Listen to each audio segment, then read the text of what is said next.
this is an iHeart podcast. Guaranteed human. Hi, it's Jill Winterstein, host of the Spirit Daughter podcast, where we talk about astrology, natal charts, and how to step into your most vibrant life. And today I'm talking with my dear friend, Krista Williams. It can change you in the best way possible. Dance with the change, dance with the breakdowns. The embodiment of Pisces intuition with Capricorn power moves. So I'm like delusionally proud of my chart. Listen to the Spirit Daughter podcast starting on February 24th on the iHeartRadio app, Apple Podcasts, or wherever you listen to your podcasts.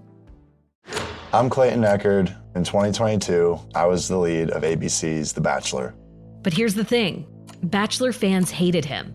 If I could press a button and rewind it all, I would. That's when his life took a disturbing turn. A one-night stand would end in a courtroom. The media is here. This case has gone viral. The dating contract. Agree to date me, but I'm also suing you. This is unlike anything I've ever seen before. I'm Stephanie Young. Listen to Love Trapped on the iHeartRadio app, Apple Podcasts, or wherever you get your podcasts.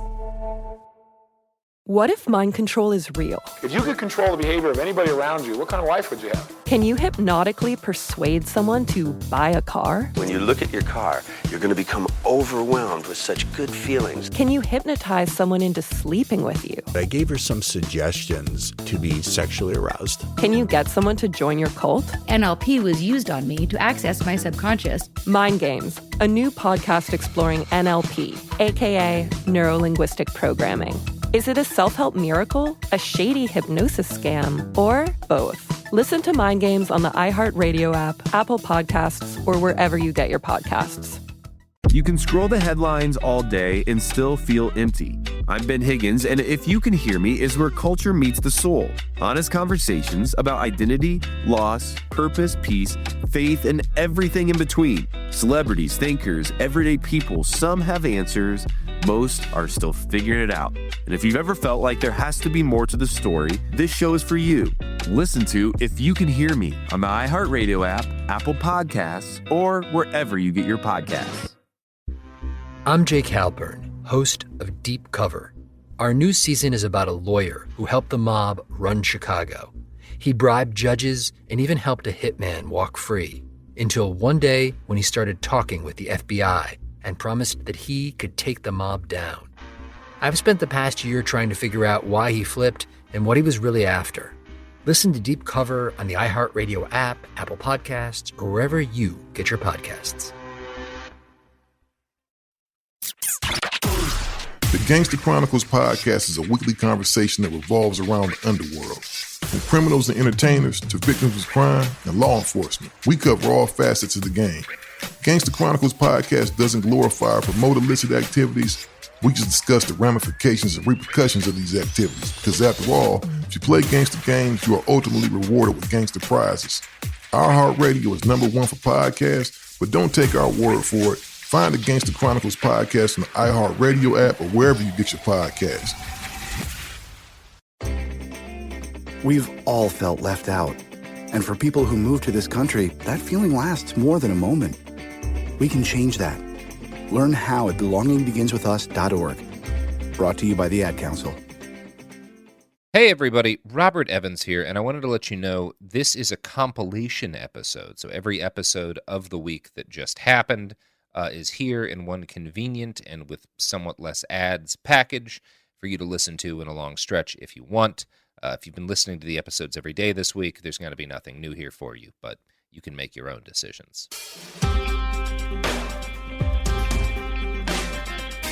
Welcome everyone to the It Could Happen Here podcast. My name is St. Andrew, and I'll be your host as we talk about politics stuff. With me today is Garrison. Hello. And Christopher. Hello. And Sophie. Hi. And today we will be we'll be taking a trip to the anarchist activism in Latin America with Especifismo. But first we need to get into some context here. The first organization to promote the concept of Especifismo was the Federación Anarquista Uruguaya, or the FAU. which was founded in 1956 by anarchist militants who embraced the idea of an organization that was specifically anarchist. For those who don't know, not long after 1956, or rather 2 decades after 1956, the US installed a dictatorship in Uruguay that lasted from 1973 to 1985. The FAU survived that dictatorship and went on to establish connections with other South American anarchist revolutionaries. So they helped to support the founding of the Federação Anarquista Gaúcha, or FAG. I don't know if I'm pronouncing that correctly. The Federação Anarquista Cabocla and the Federação Anarquista de Rio de Janeiro, or FARG, in their respective regions of Brazil. And they also helped to found the Argentinian organization known as AUCA, which means rebel.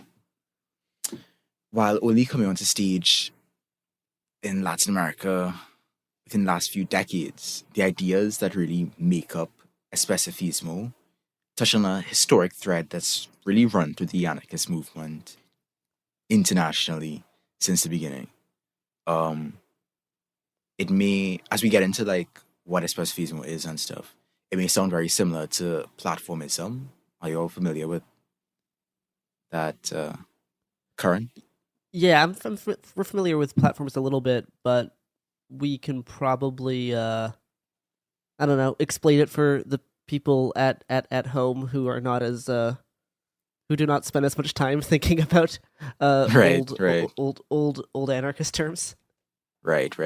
So, dear generic listener or viewer or whatever, platformism began with a document that was written in 1926 by the former peasant army leader Nestor Makhno, Ida Met, and other militants of the DLO Truda, or Workers' Cause Group. They published a document called Organizational Platform of the Libertarian Communists, and it was written in response to, well, being exiled from the Russian Revolution, and having to struggle really to find their footing after the Bolsheviks turned the workers' Soviets into instruments of one-party rule. So the Paraspace group, the DLO Truda, they really criticized the anarchist movement for a lack of organization. So they proposed an alternative that is controversial to some anarchists, but it's essentially a general union of anarchists based on anarchist communism that would strive for theoretical and tactical unity and a focus on class struggle and labor unions. Obviously, platformism, like all political ideas, is not as static. You know, the world has progressed significantly in a century. So while there is an emphasis on workers' struggle and class struggle, when you speak to most platformists today, I would say, obviously I don't have stats on that, but I would say most platformists can recognize that, you know, the no war but the class war is a bit reductive. I've also noticed actually that platformism has been gaining a bit more popularity lately. I don't know if it's just me and my perception, but I don't know if y'all seen that. I've not seen tons of it here. A lot of the type of anarchism I'm around, or at least see, is not in this vein. But most of the stuff I see is like around like the kind of like live anarchy type kind of strains, and more individualists. Right. But that's just, I think, a very like Pacific Northwest specific thing that the anarchists here just kind of generally trend in that direction. So I'm not sure what it's literally like across like this country and other places around the world. Yeah, I know. I've definitely seen it, especially I think it's I don't know, almost like it was bigger a few years ago, but back like 2018, 2017, there was a big spike of Black Rose.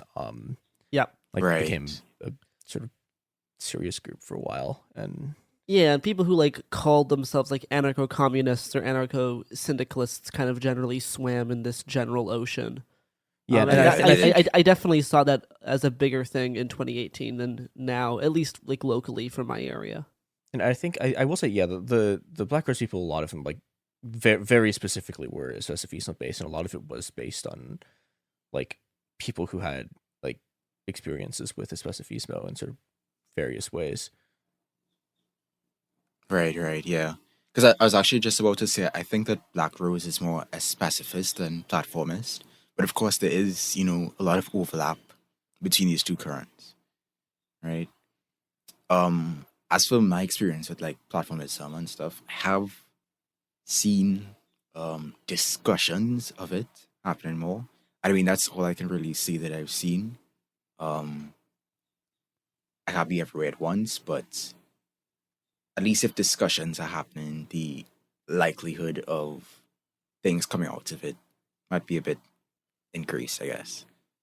Another current that has been a part of the anarchist milieu, zeitgeist, wave, whatever, is organizational dualism, which came out of the 1920s Italian anarchist movement.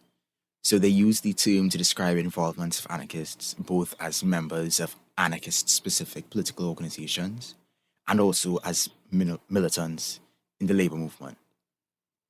In Spain, the Friends of Durruti group emerged to oppose the gradual reversal of the Spanish Revolution in 1936, and they also ended up emulating some of the ideas of the platform by criticizing, the CNTFAI's gradual reformism and collaboration with the Republican government.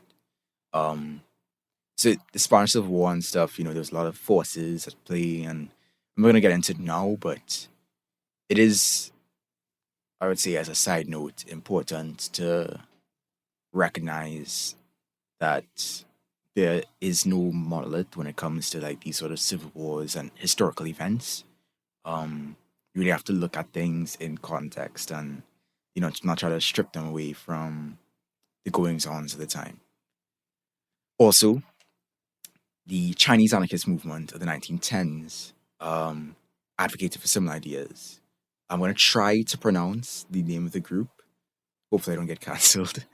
But it's the Wu Sheng Fu Gong Shan Zhui Tong Shi Ze Hui, I think, which is the Society of Anarchist Communist Comrades. And yeah, they advocated for a lot of similar ideas.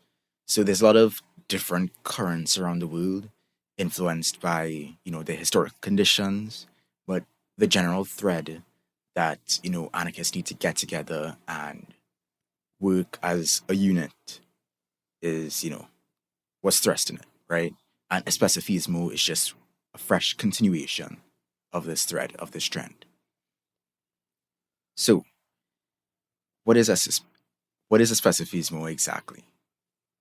The three key concepts that I see emphasized again and again are: one, the need for specifically anarchist organization built around a unity of ideas and praxis. Two, the use of the specifically anarchist organization to theorize and develop strategic political and organizing work. And three, active involvement in and building of autonomous and popular social movements, which is described as the process of social insertion. So, kind of core to the whole specificist current is, which is rather antithetical to some of the trends that I've seen in the past couple of years. It's sort of a rejection of this left unity idea, right? This idea that there can be this sort of big tent organization that can somehow establish all these different visions simultaneously, right? So specificists reject the idea of just unity for unity's sake because they feel it boils down to sort of lowest common denominator kind of wishy-washy politics. They feel that when unity is preferred at all costs, it leaves very little room for unified action or developed political discussion. In fact, in my experience, when you have like a lot of political heterogeneity, there tends to be a lot of unproductive drama, for lack of a better word. Obviously, people of different political stripes should work together, and there's no like harm in that. But at the same time, when it comes to certain types of organizations, having a sense of ideological unity is, I would say, pretty important. As you know, you don't want to have all these different groups constantly butting heads for all these different visions. You know, you want to have at least some sense that we're moving in sync, right? So you're not going to have some people who are trying to establish social democracy and some people who are trying to get like this worker state, quote unquote, or, you know, people who just want, I don't know, like a higher minimum wage, right? I mean, everyone's on a different stage of their political journey, but what specificists try to emphasize is that while we can work within these larger social movements, it's important that anarchists specifically come together to try to shape those movements in an organized way. And I'll explain because it kind of sounds a bit like vanguardism for some people. This idea that, you know, this cabal of like revolutionaries are trying to like manipulate things behind the scenes. But really what specificists argue is that anarchists need a space. They need a space for like common strategy and reflection and collective responsibility and, you know, a place to discuss plans and build trust and share analysis and, you know, put together short and long term goals, all that jazz. So while the specifists do reach out to and work with social movements, regardless of whether they fit this quote unquote anarchist purity test, and I say that with my tongue planted firmly in cheek, of course, they want to make sure that they can serve still as an active minority so that these movements aren't diluted. And so I notice I'm like throwing out a lot of different words and phrases and ideas. You know, things like ideological unity and the need for sort of a consensus within the group. And speaking of, I've spoken about consensus on my channel before, so I have a breakdown on it that people could check out if they'd like.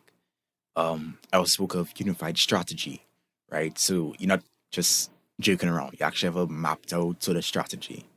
Like, for example, Black Socialists in America, they aren't like a specificist org, to my knowledge, but you can see that they have like a unified, like clearly laid out strategy, and they're making moves to like achieve it, and they're very public about those moves, right? I also want to emphasize, of course, in a specificismo, the whole idea of this active minority.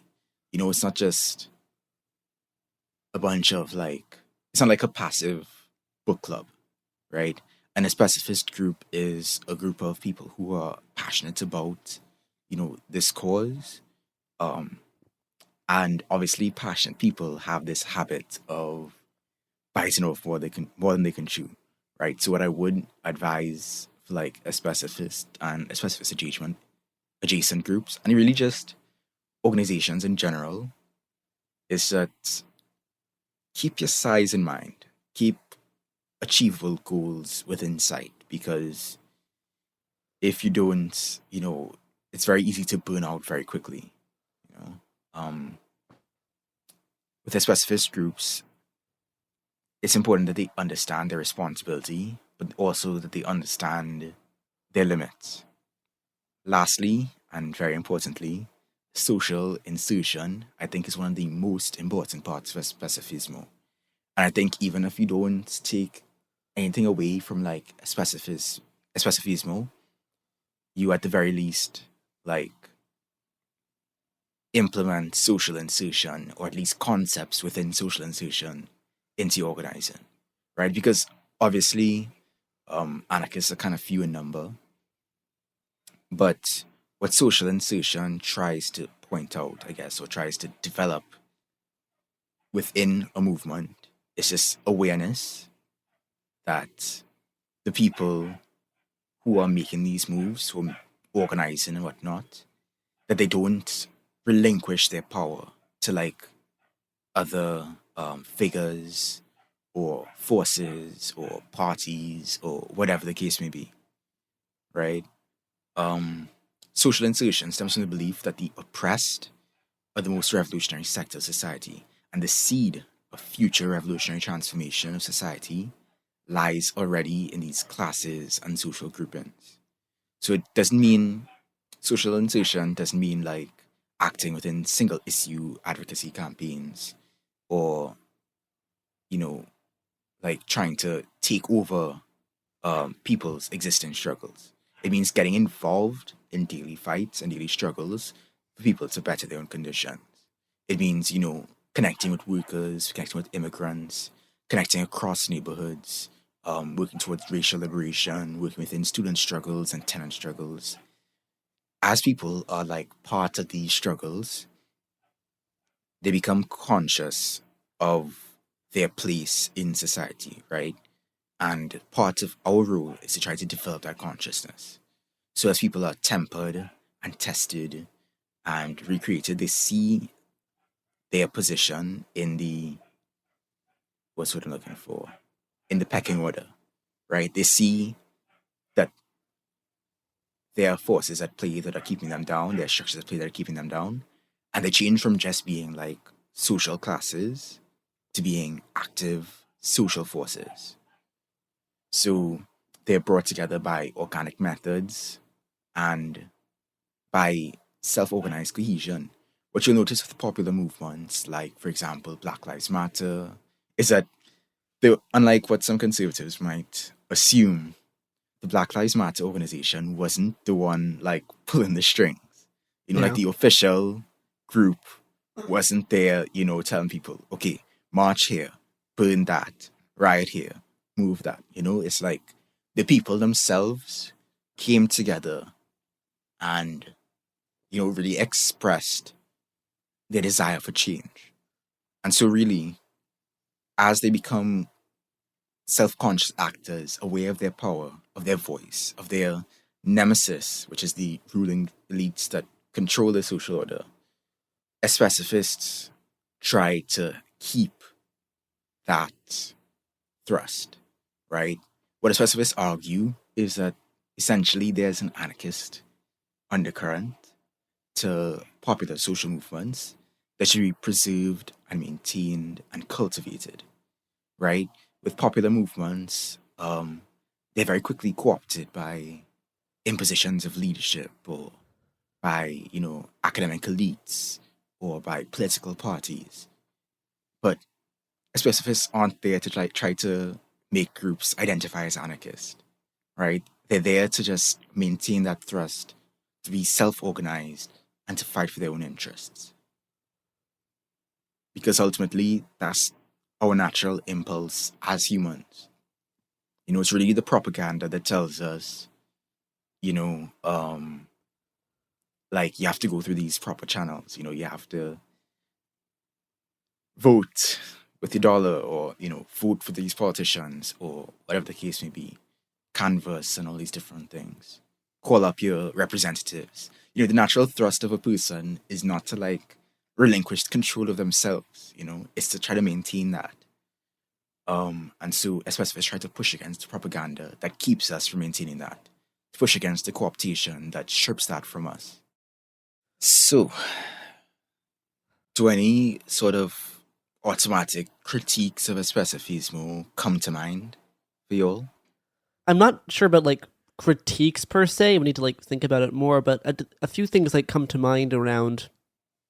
So like you talked a bit about like the difference between like left unity and creating like an anarchist unity. And for people at home, I would like to maybe extrapolate why those are different things. I know you have a good video on left unity already, but like in terms of trying to like, if one of the goals being creating like an anarchist organization that kind of unifies different anarchists, how that is a different type of unity than just left unity in general. I think that might be a point of clarification. And then the other thing I was wondering about is like, how does this intersect in terms of like individual goals versus like group goals or like organizational goals? And so like, because like there's a back and forth between like personal autonomy, and then these type of social movements that kind of almost gain their own thrust. Right. Yes, to the point about the difference between left unity and anarchist unity. Well, obviously, anarchists are also fairly heterogeneous. I think our general thrust for self-determination and autonomy and that kind of thing is what brings us together, The difference between, like, say, anarchist unity, where there are definitely some, I would say, key disagreements within the milieu, and left unity is that I feel there are some extremely incompatible factors that prevent left unity from being viable. Yeah. When there's this thrust among significant segments, I mean, really, every non-libertarian segment of, the quote-unquote left to funnel our popular energy towards state institutions, whether it be through insurrectionary social democracy or reformist social democracy, in the case of MLs and SOCDEMs, respectively. I think that really keeps us from really working together on anything more than small goals and small projects. I mean, we've really seen the whole left unity idea fall apart, through wars and through even just like what should be discussions between people, like the First International literally split because of the differences between, the so-called left currents, between the anarchists and the other socialists. So left unity is not something that I aim to achieve. I think most people know that about me by now. But with regard to like anarchist unity and of course the differences between anarchists, I think the general thrust to maintain the autonomy and self-determination of the people and of the social movements that we are inserting ourselves in is what really glues us together. And of course, that alone, I don't know if that's enough to maintain a specificist organization because, like I noted, specifists try to develop deeper level, strategies and theoretical discussion and that kind of thing. And so with those sort of discussions, you're going to see a lot more of the distinctions bearing out. But at the very least, I think anarchists generally could benefit from a degree of at least unity in the sense of maintaining, or solidarity in the sense of maintaining the libertarian thrust of popular movements. And as for the other thing that you had noted about the sort of friction between individual goals and organizational goals, between autonomy and sort of how social movements end up taking on like an energy of their own. To be quite honest, I don't think I have like a fully developed answer for that. Yeah. Because on the one hand, a social movement that forgets that it is about, the liberation of individuals is, in my view, a social movement that's quickly going to end up turning against the people who are, fueling it. At the same time, I've interacted with like a lot of people who are pretty selfish or pretty egotistical or just argumentative for the sake of it. Sorry, Sophie, you were going to say something? Yeah, I was just like, the thing that keeps popping up into my head is, one of the things that gets misconstrued all the time is who's calling the shots. And I kind of feel like what you're saying is everybody, in a way. Right. Yeah. I think that like, which is good sometimes, but not good other times, obviously. Exactly. Yeah. Because I think it's very easy to fall into this sort of almost reactionary island mentality not island mentality is in Caribbean. Island mentality is in person is as an island. Right. Around like autonomy and personal freedom. Like this right-wing idea that don't step on my property. That kind of thing. Just let people do whatever. It's kind of like more so anarcho-capitalist conception of what like freedom and autonomy is. But I think an important part of autonomy and freedom and the anarchist project is accountability and is like consequences, like social consequences, and how your actions affect others. Like what anarchists are able to recognize is that we are not, in fact, islands. Our actions, our behavior, our words affect other people. And so I think it's going to be a constant project to sort of balance individual personalities and broader goals. But I mean, yeah, it's tricky, right? Like, you're talking about like some kind of, group organization to work together to kind of, think of achievable goals and create steps to get there. And I feel among a lot of people who proudly declare themselves anarchists, and at least like, and are extremely vocal. Like these are like people both like online and in person organizing that are very like vocal and try to very much like make their place known. We've seen trends away from this direction in terms of like rejecting the idea of goals and demands and just like this more insurrectionary kind of tendency of just making total destroy for the sake of it. And shout out to the Invisible Committee. Yeah, and that, I mean, like, I know that like platformism is kind of like it's not like anti-insurrectionary, but it's like it definitely critiques that type of insurrectionary trend. So I'm thinking about like this idea and like how with this kind of general decentralized no demands, no goals kind of general kind of direction that like capital A anarchists are doing. How like what's maybe some parts of Especifismo that we can actually take into account to be like, hey, maybe there's like I don't like being called like any adjective anarchist. I think it's silly. I like the part that, I think earlier this year or late last year. Like I just got to the point where I'm an anarchist. That's that's full stop. I like the part in Desert. It's like I'm an anarchist of many adjectives. I'm not right. I'm not always an insurrectionary. I'm not always a syndicalist. I'm not always a blah blah blah blah blah blah blah. And I feel like that would be a really useful kind of thing for people to focus on more in terms of it can be fun to make total destroy, and that is a very base instinct. But it also would be great to like improve people's lives a little bit. And like, those are kind of building, not just destroying. Yeah, those are like two kind of like dueling things. And in terms, that's why I do really like the part of like this type of stuff that is really appealing to me, just because I kind of already work on this myself. So I'm like, oh, I'm already doing this. But it's like the it is like the social insertion side of things.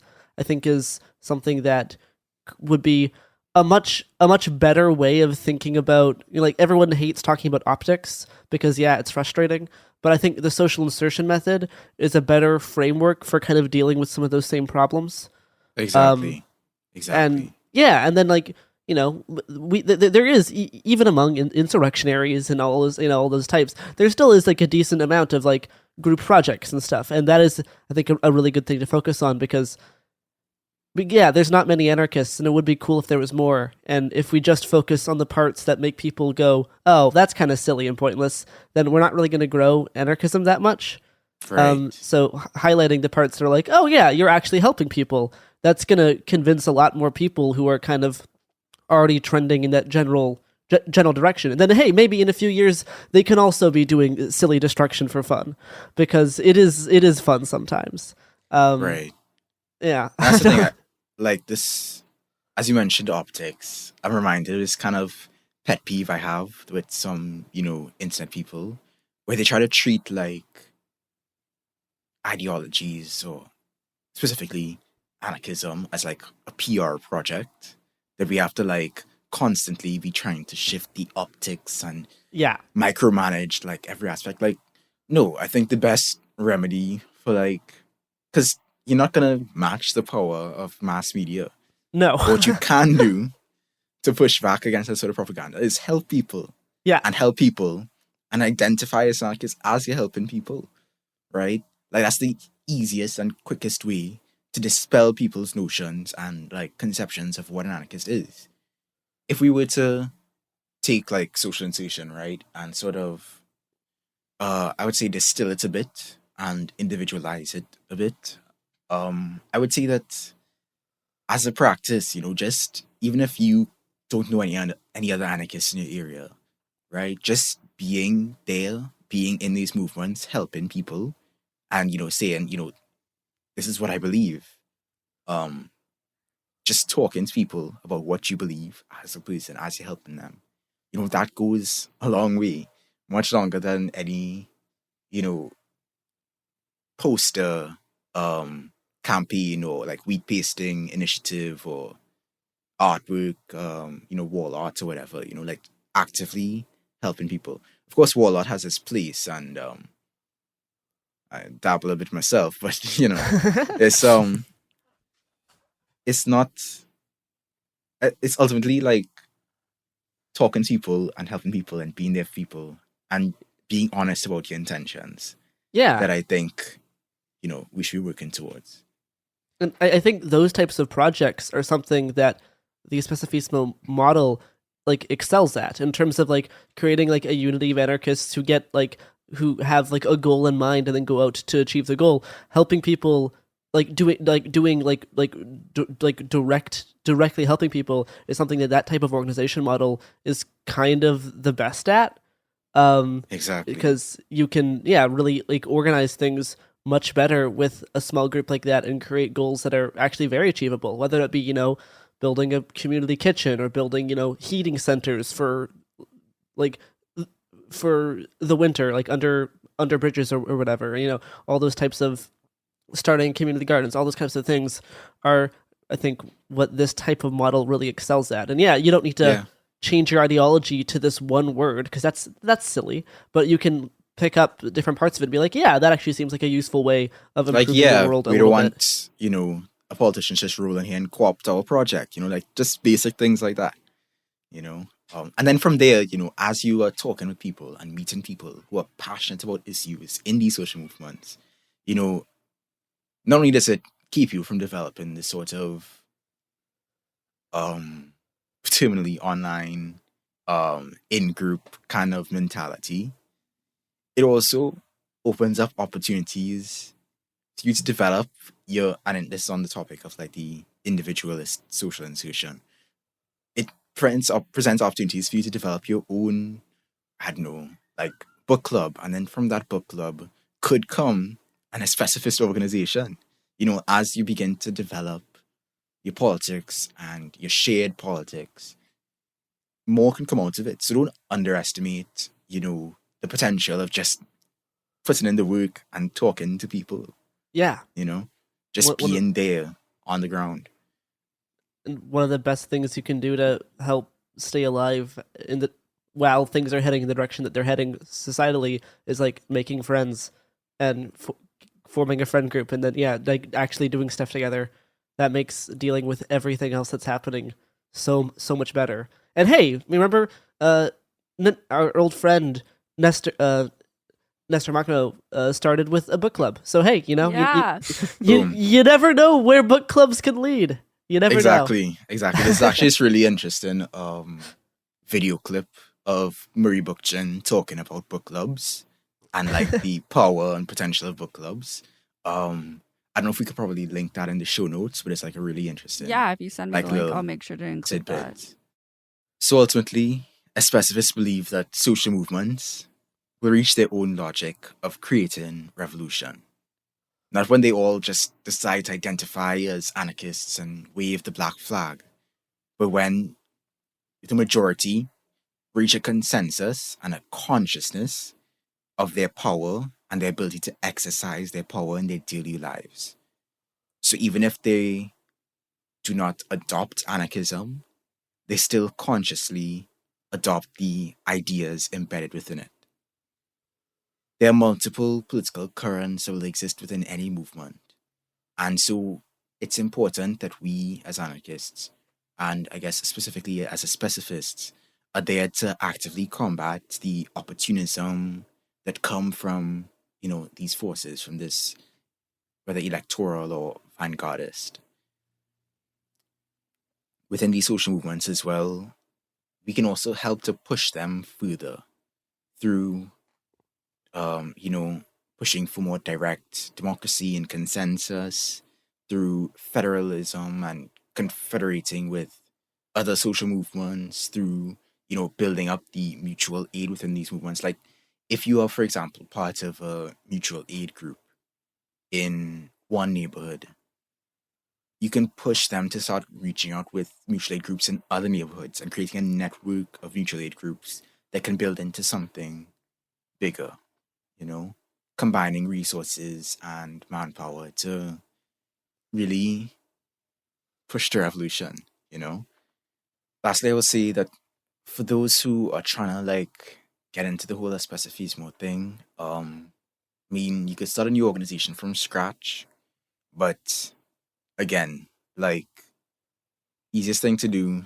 is to just get in there with the people and be honest with the people. And I keep saying the people, even though I have my critiques of this amorphous conception of the people, but the point remains that our goal is to spread our ideas, not to get people on any particular ideology, but to get a liberatory consciousness on the ground and to generalize that consciousness. And for those who are curious about especificismo in action and social insertion specifically, the Federação Anarquista Gaúcha in Brazil has worked with neighborhood committees in urban villages and slums. They've built alliances with rank and file members of the Rural Landless Workers Movement, the MST, and they've also worked with trash and recyclables collectors. Brazil, for those who don't know, has a lot of high levels of temporary and contingent employment, underemployment, and unemployment. So the working class isn't how we would traditionally conceive it as just surviving primarily off of wage labor, but it's more so this sort of subsistence work, informal economy, gig economy kind of deal. So being able to connect with these urban trash work collectors, for example, who are part of this sort of economy, the FAG has built a strong relationship with them and helped them to form their own national organization to, push for their interests and to collectivize their recycling operations. Especificismo has also worked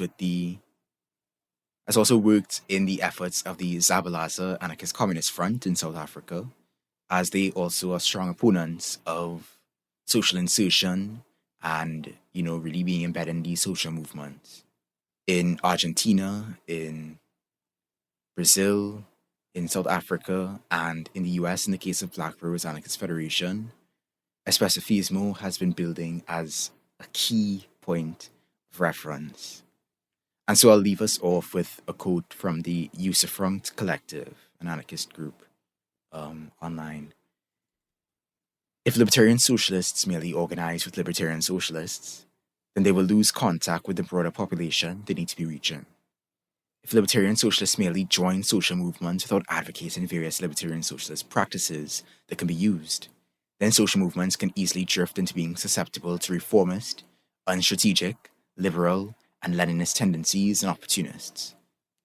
If libertarian socialists merely join social movements and try to spread ideas and practices in mere individual ways, Hi, this is Jill Winterstein, host of the Spirit Daughter podcast, where we talk about astrology, natal charts, and how to step into your most vibrant life. And I just sat down with a Minnie Driver. The Irish traveller said when I was 16, you're going to have a terrible time with men.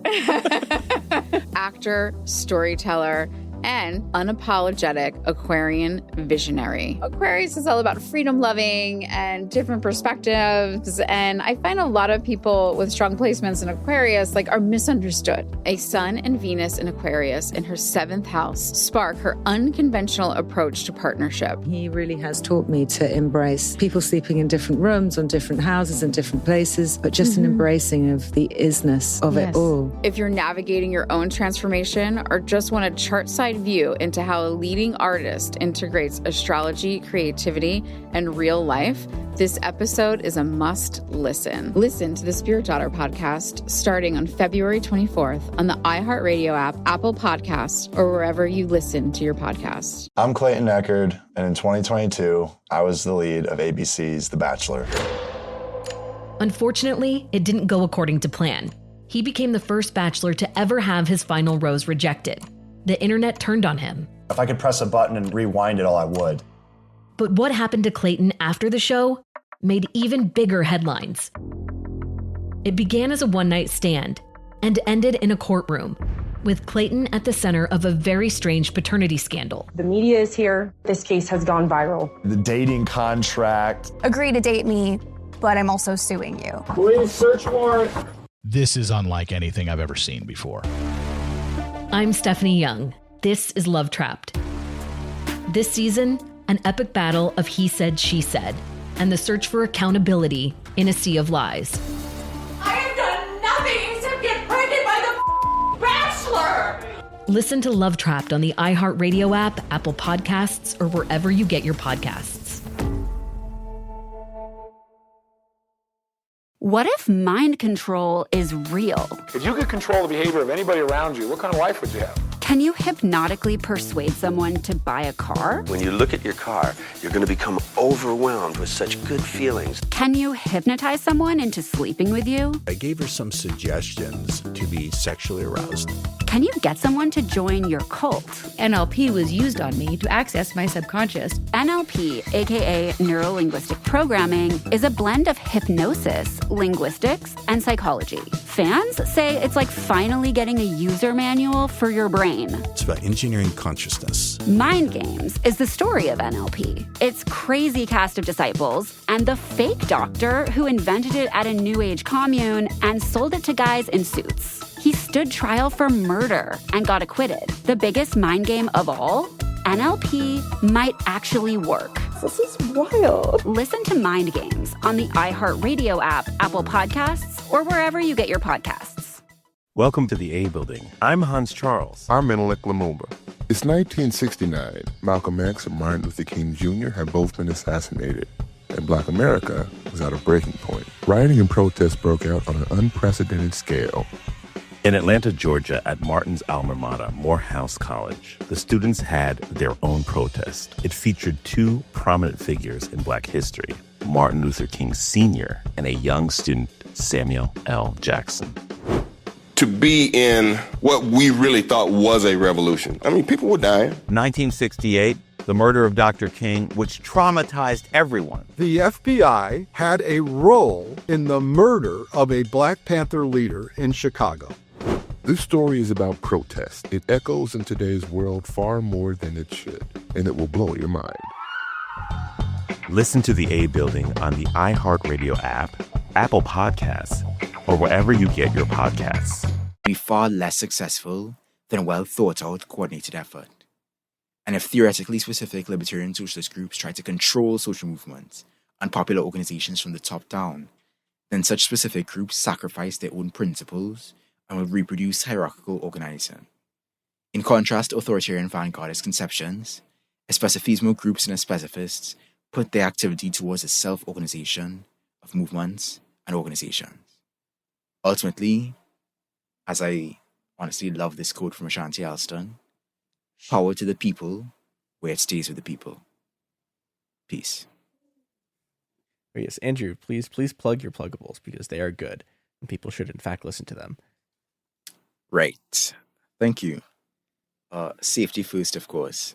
I will say that you could follow me on Twitter @_Saint-Drew and on YouTube at Saint Andrewism. And you can find me here, apparently, twice a month. Yay. Which is pretty great. shout out to It Could Happen Here. Take care, everyone. Peace again. Peace again.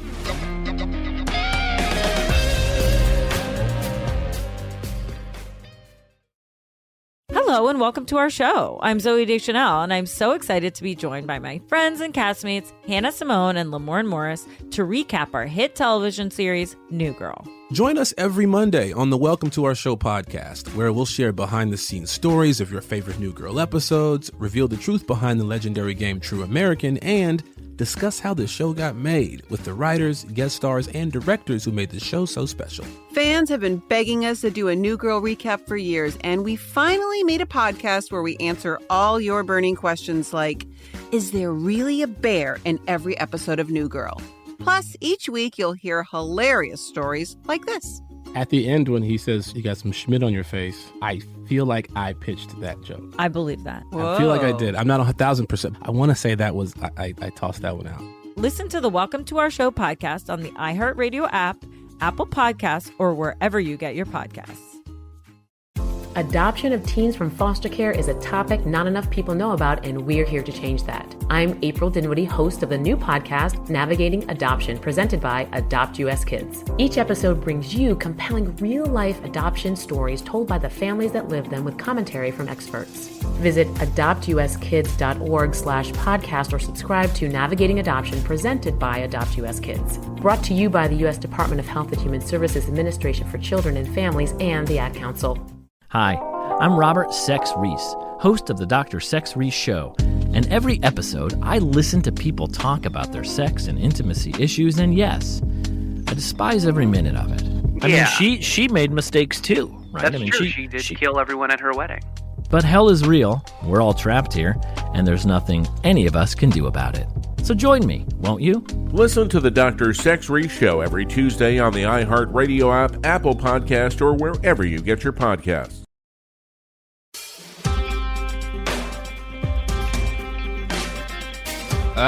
What's new? My year. Shit. Yeah.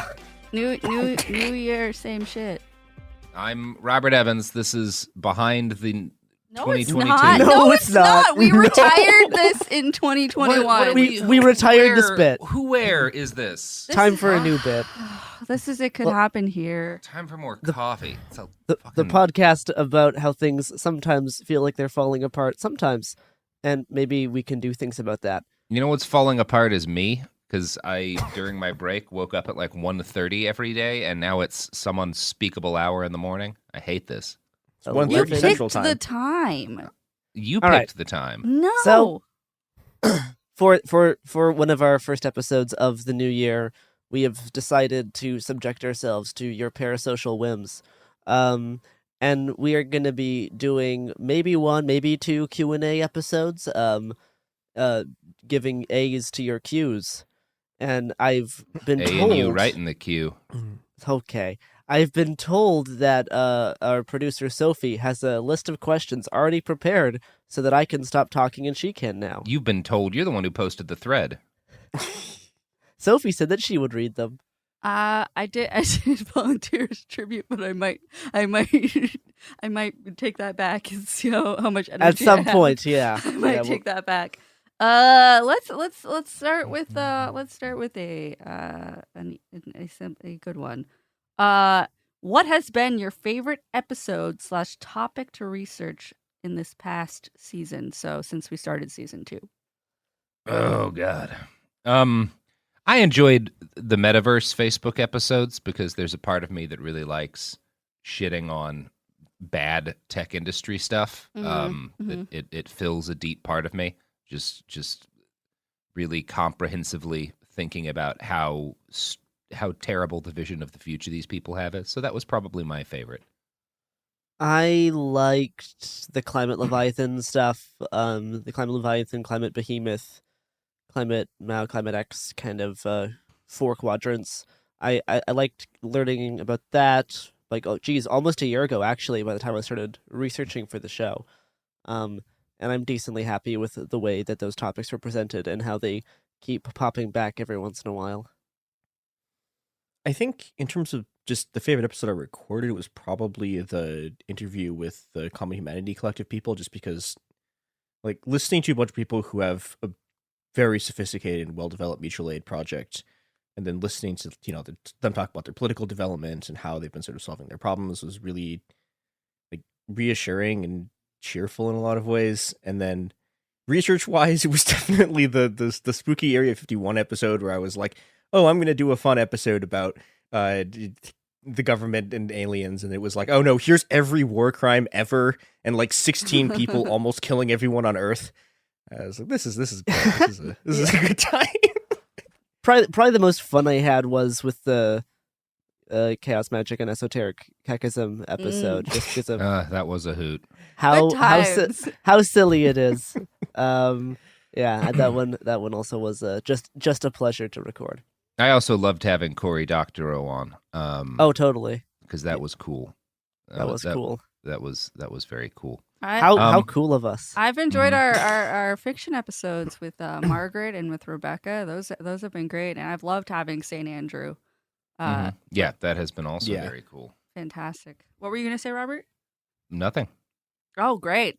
This person says, I think I've got my head wrapped around mutual aid, community resilience, and all the stuff you talk about. Any tips on how to effectively communicate it to people who might not be, at least initially, open to it? I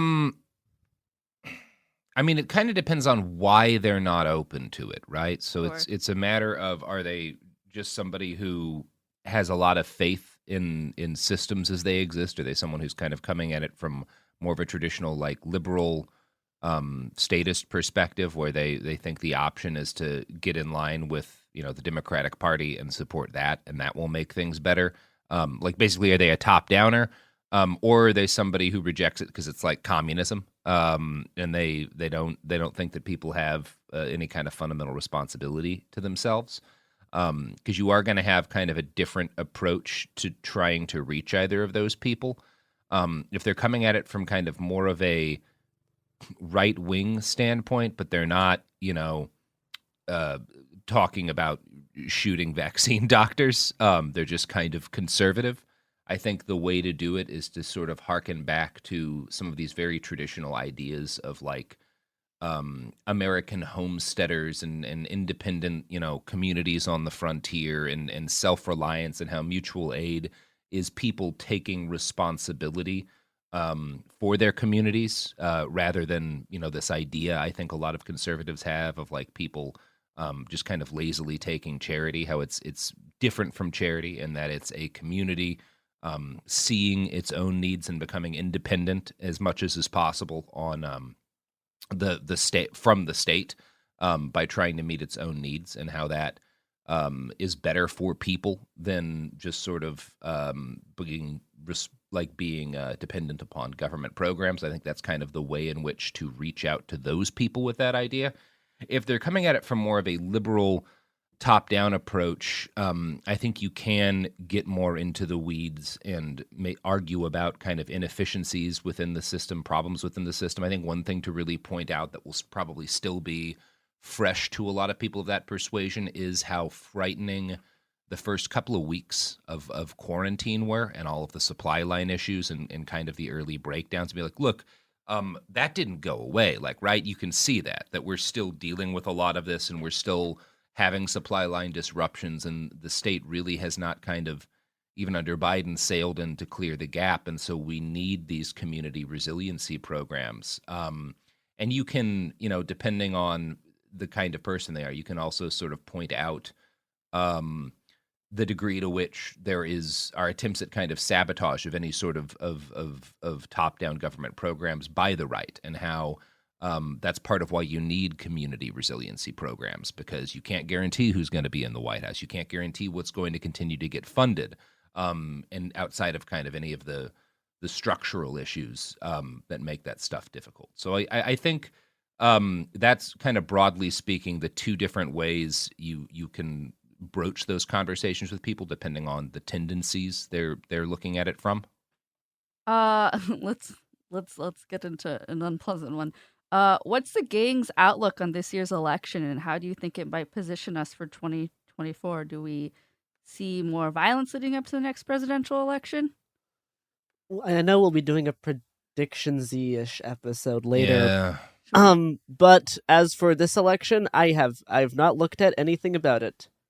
I think And the that's- Steelers are that's my going to take answer. it all. What sport are the Steelers? Yeah, one of them. That's great. I mean, yeah. I mean, I feel like if Democrats want to keep the power that they currently have, they will probably need to do some type of symbolic action that makes people think they actually do things. I mean, they've managed to and- have control of every and done absolutely nothing that they've and done promised. nothing with it. Yeah, so I'm guessing if they want to keep that, they should probably do something really soon. Or else I don't see people being super eager to vote in 2022 for the Democrats. yeah. Yeah, I mean, one of the issues they've got is this thing that kind of the technocrats always have, where as Corey pointed out when we had him on, there have been some really positive moves by the Biden administration in terms of like appointments and how different kind of agencies are being handled. But when it comes to the things that he actually campaigned on, like it just hasn't happened. Shit ain't been done. The closest we've gotten recently is yet another kick the can down the street a little bit for student loan repayments. And I agree. I think they need to do.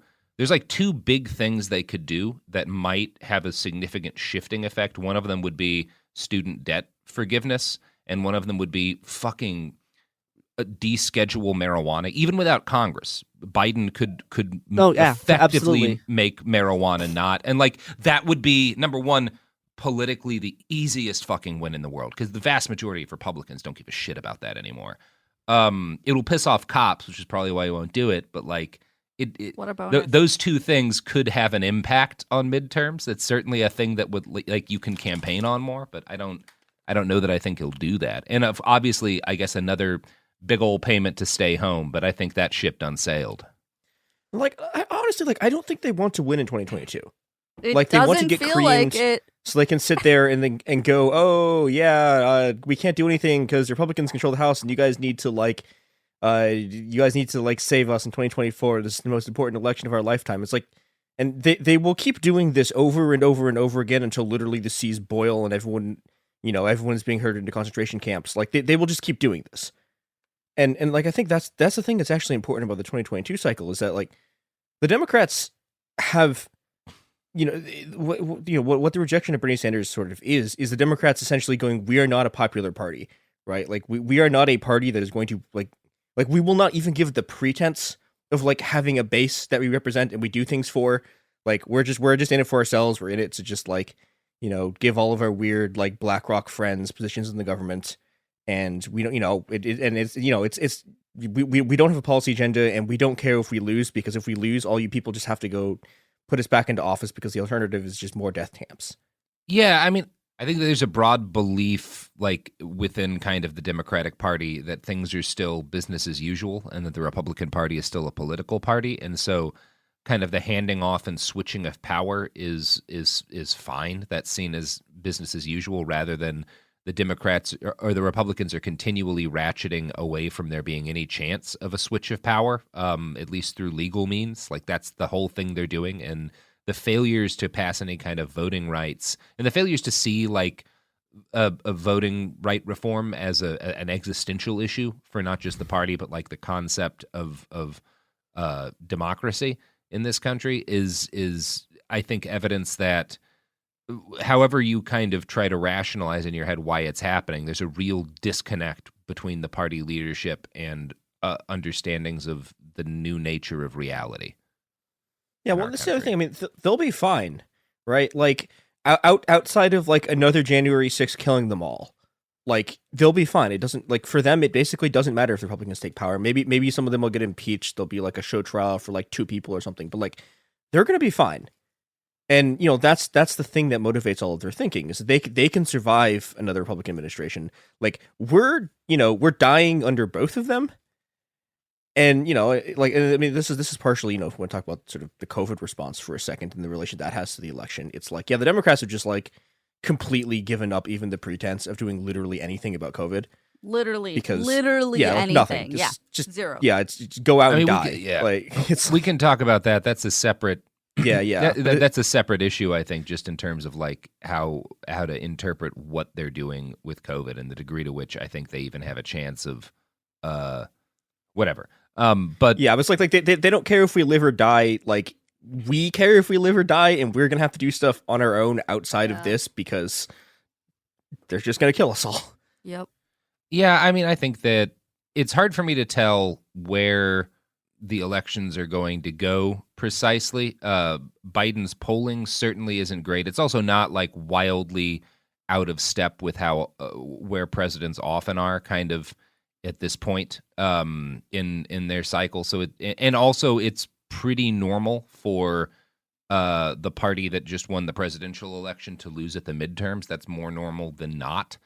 I think the big questions are, number one, like the degree to which it's a wide sweep, which is going to depend on the actual impact. A lot of these efforts to kind of restrict voting and gerrymander, like what the actual on the ground impact is, and the degree to which we've seen an actual shift. Because one of the things that the polls don't often tell us is like, Democrats are not popular. Most people seem to be aware that a lot of promises have gone unfulfilled, but it doesn't also mean that they like the Republicans, who, as the party of Trump, are still kind of widely disliked by people. So it's kind of unclear to me what precisely is going to go down, by which I mean whether or not it's going to be a pretty normal midterm where the Republicans pick up some seats or like a nightmare blowout. And I do think that has a lot to do with whether or not Biden does a couple of the things that a president can do unilaterally that would be really easy for other people to campaign on. They have to, like, if they actually do want to win, they have to make a couple of big Hail Marys. They have to do, again, Biden has to do a couple of the big things that a president can do and then say, okay, see, I did a thing, put more Democrats in, and we can do this other big thing that a president can't do on his own, or something like that. Like, I just don't see, I mean, anything could happen still. It's fucking January. I think there's a positive, if you want to, in terms of things that make me kind of optimistic, and in terms of things that are better about when the Democrats are in power than the Republicans. You can bully the Biden administration into taking broadly positive action, which is what happened with student loan repayments, right? That's why that did get kicked down kicked down the road a couple of months. And so I do think there's potential in harassing the Biden administration into taking actions that can make Democrats more popular. That would not be the reason to do it. The reason to do it is so that people don't starve trying to pay back student loans.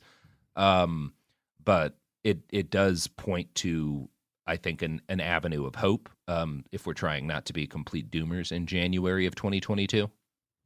Yeah, and speaking of avenues of hope, it's time for an ad break. The only thing that gives me hope is the products and services that support this podcast. And we are back. Back we are. Back we are. Yoda-ing it. I have a question I would like us to talk about. Okay. New Year book list. Oh yeah. That's nice and simple. Baby. So what's some? I think we could answer this like, and they also, someone else followed up with saying recommend some books that maybe not just left this theory of climate change, also some like fiction stuff as well. And I'm just gonna say the books that I'm reading or is on my reading list. I'm not gonna recommend books I've already read. I'm just gonna say the ones I'm currently reading. I'm still making it through Hyper Objects for an upcoming episode. I picked up a book I've wanted to get for a long time called Islands of Abandonment, which is about people. Well, no, it's about places that have kind of been forgotten and regrown, or have been kind of reclaimed by the area that they were built on. And then I also have a random few books on alchemy that I'm going through as well. That's most of my books. Horrible. I read, the last book I finished in 2021 was In the Garden of Beasts, which is by, what is his name? I think it's Eric Larson. He's a guy he wrote like Devil in the White City and a couple of other books that people have probably read. Yeah, Eric Larson. And it's about the first U.S. ambassador to Nazi Germany, or what becomes Nazi Germany. He gets sent there right before, like months before Hitler takes power.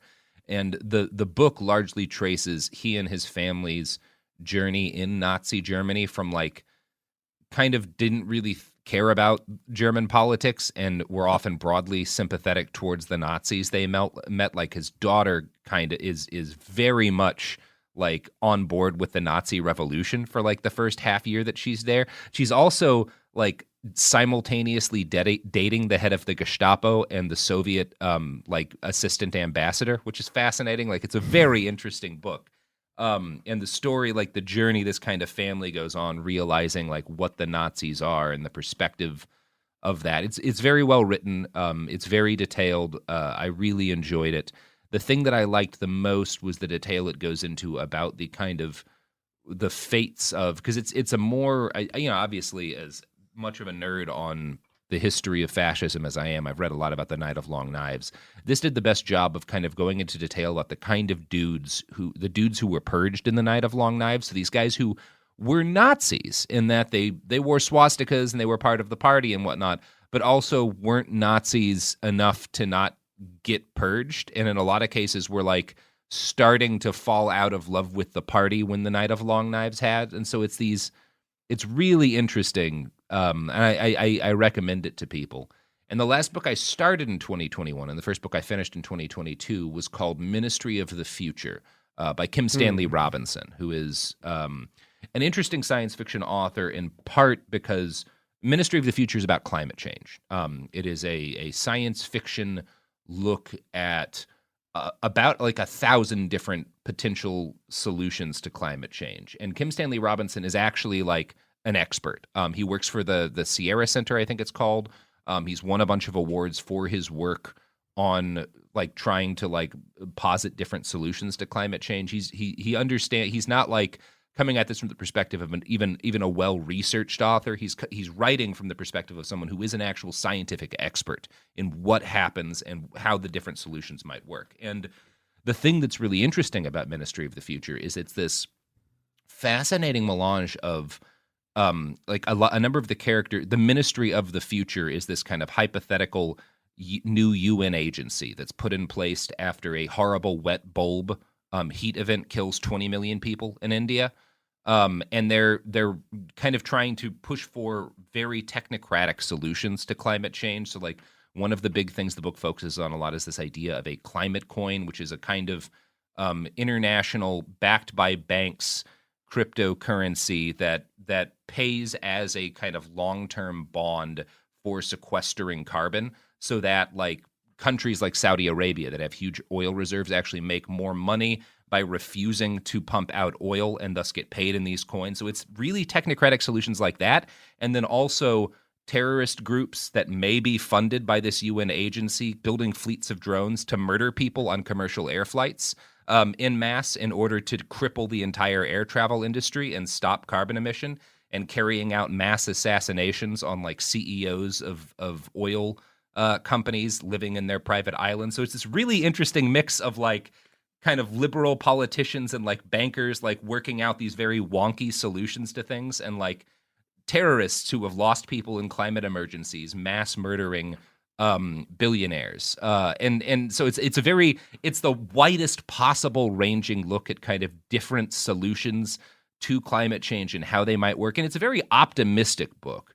And there's elements of it that of the optimism I kind of disagree with. I think oddly enough, Kim doesn't give enough weight to the dangers of authoritarian populism and the threat I think they present to any of these kind of potential solutions.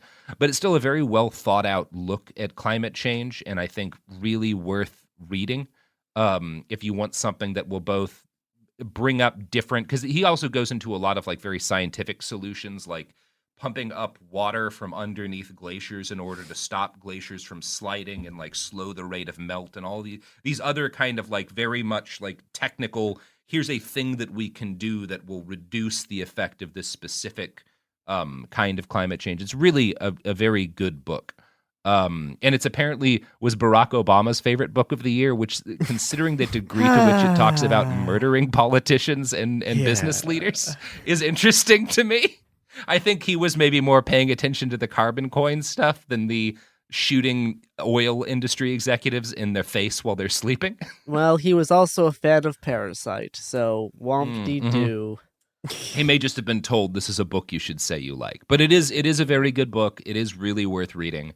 And it is a work of science fiction, but honestly, it's again, Kim really understands his stuff from a technical level. So I think it's pretty unimpeachable from that point of view. There are some kind of sociological areas where I don't think the book, I think there's some shit missing, particularly as regards the problems authoritarianism is going to cause in reaching for these solutions. But I think it's still really, really valuable. And Chris, we're gonna hear your responses, but first, capitalism. Chris, your turn. I've been reading a few things. I'm reading Mo Chuang, which is a theoretical journal about China that writes a lot of very, very good stuff. They have probably the best account I've ever seen of just what was going on during the socialist period, and then also the sort of transition to capitalism. Those are issues 1 and 2, and they just published an issue about it, basically how the pandemic response happened in China. It's absolutely fascinating. It's also about sort of, and this is something I've talked about a lot of their stuff on the show, sort of either obliquely or directly, but like, one of their big things is about how, in a lot of ways, the pandemic reveals the sort of weakness of the Chinese state in a way that, is you don't see really, because both the Chinese state and the sort of like American media have this vested interest in showing like China as this sort of like all powerful authoritarian police state or whatever. Like their mirror image of it is like, this isn't. But what you really see is that like the state has a very strong ability to intervene in like one province at a time, and they can when they focus all of the sort of administrative power on like one area. Right, they're extremely effective.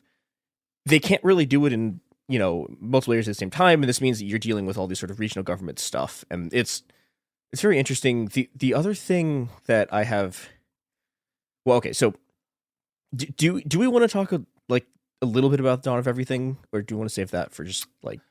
Yeah, I'm down to talk about that at any point. Yeah. Okay. Yeah, that's definitely on my list.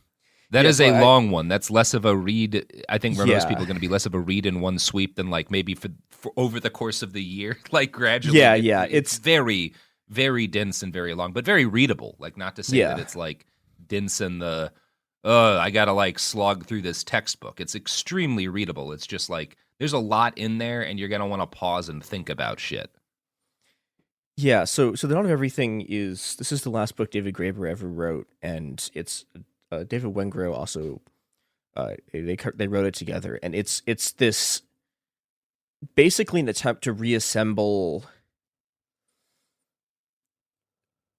I guess, early human history, but the thing that they're doing that's really unique is that they're David Wengrow is archaeologist, David Graeber is an anthropologist, and they're going so they spend a whole bunch of time going through the sort of early archaeological records, and what they find basically is that none of the things that you see make any sense at all unless you're willing to accept that people 20, 30, 50,000 years ago, and then even, people like 4,000 or 5,000 years ago were as smart as we are and have the capacity to recreate and redesign their own political arrangements self-consciously, which is something that doesn't sound that weird, except everyone assumes that they can't, and that, everyone, one of the other things they're really sort of heavily doing here is trying to break this idea that human society sort of evolves in this linear progression. You start out with like these small hunter-gatherer bands, and they get more complex, quote unquote, and eventually they develop farming, and from farming develop the state. And the answer is just, when you look through the actual archaeological record, none of this is true. You have, they have a lot of very interesting sort of historical examples of this, looking at like what look like incredibly democratic and egalitarian cities, and then on the outskirts of those cities, you have the emergence of the states things that look like states among barbarian groups, and they have. And what I think is maybe the most interesting part of it is that they're very concerned with the question of human freedom, but freedom in a way that like we don't like freedom on a level fundamental enough that like we can barely imagine it. So they have these things called the 3 freedoms, which is one of them is, so the first one is the freedom to just move, to leave, and to it's the freedom to be in a place and then leave and know that you will be cared for when you get to wherever you're going. Yeah, these kind of networks that were set up so that people could travel, that have like the descendant of those ideas is sort of the way, if you've ever spent time in the Middle East, not in like hotels and shit, like it's that same idea, that kind of deeper than religious belief about the importance of, that has gotten added to like Islam and to a number of other faiths in the area, like but this idea that like there's nothing more sacred than taking care of a guest, like and how that existed to enable kind of a sort of cross-cultural contact and like recreational travel in a way that I think would be deeply surprising to people who just sort of assumed everyone before a certain age died within 5 miles of their house or was part of a band of wandering hunters. Yeah, and it's interesting in that like we in a lot of ways travel less than early people did, because people would just leave, and people just didn't like their families, and so they'd walk like 500 miles and they'd come to a place and they'd be accepted. And and like the second one that I think's the one that is the one we have the least capacity, I think, to understand, which is just the ability to disobey orders. To just like, anyone tells you to do something, you could just tell them no at any time, and it's not only can you just tell them no, like the social expectation is that you don't act, is that it's not just that you have the ability to do it, it's that someone giving you an order is treated as weird. And this is a thing that this is the thing, this is a freedom that used to exist and no longer does, and was sort of destroyed in various ways, along with sort of the third freedom they talk about, which is about how people have the right to sort of just shift and recreate their social and political arrangements. And and people used to do this sort of. I mean, people. A lot of what their early part of the book is about how societies used. There's a lot of societies that would flip seasonally, right? So one half of the year you have this just like absolute dictatorship. The other half of the year it's like, well, it looks like a hippie commune. And the fact that we do not like, the fact that like we just don't like, it cannot conceive of completely shifting our political arrangements like that is. It's also, there's this fascinating discussion of like the fact that, and this is kind of counter to what I had always kind of thought that like once as a groups of people, when they made the decision to like move to agriculture, and like founded cities, that it was kind of a one-way street. You just keep going along that road. And there's actually multiple examples of people's, like this is what happened to the British Isles, or at least in what is currently Great Britain. People's like developing agriculture, settling down, and then being like, oh, you know what? Fuck this. And like going back like that shit happened all the time. And one of the things that's really kind of optimistic about the vision of the sweep of human history and the dawn of everything is the idea that like, no, we don't have to keep, like, it's not inevitable that we just keep doing more of what we're doing now. All throughout history, large groups of people have been like, it's time to, let's do something else. Let's make a radical change. Like it happens. And it's probably more normal to do that than it is to do what we've been doing. And when I think one of the things that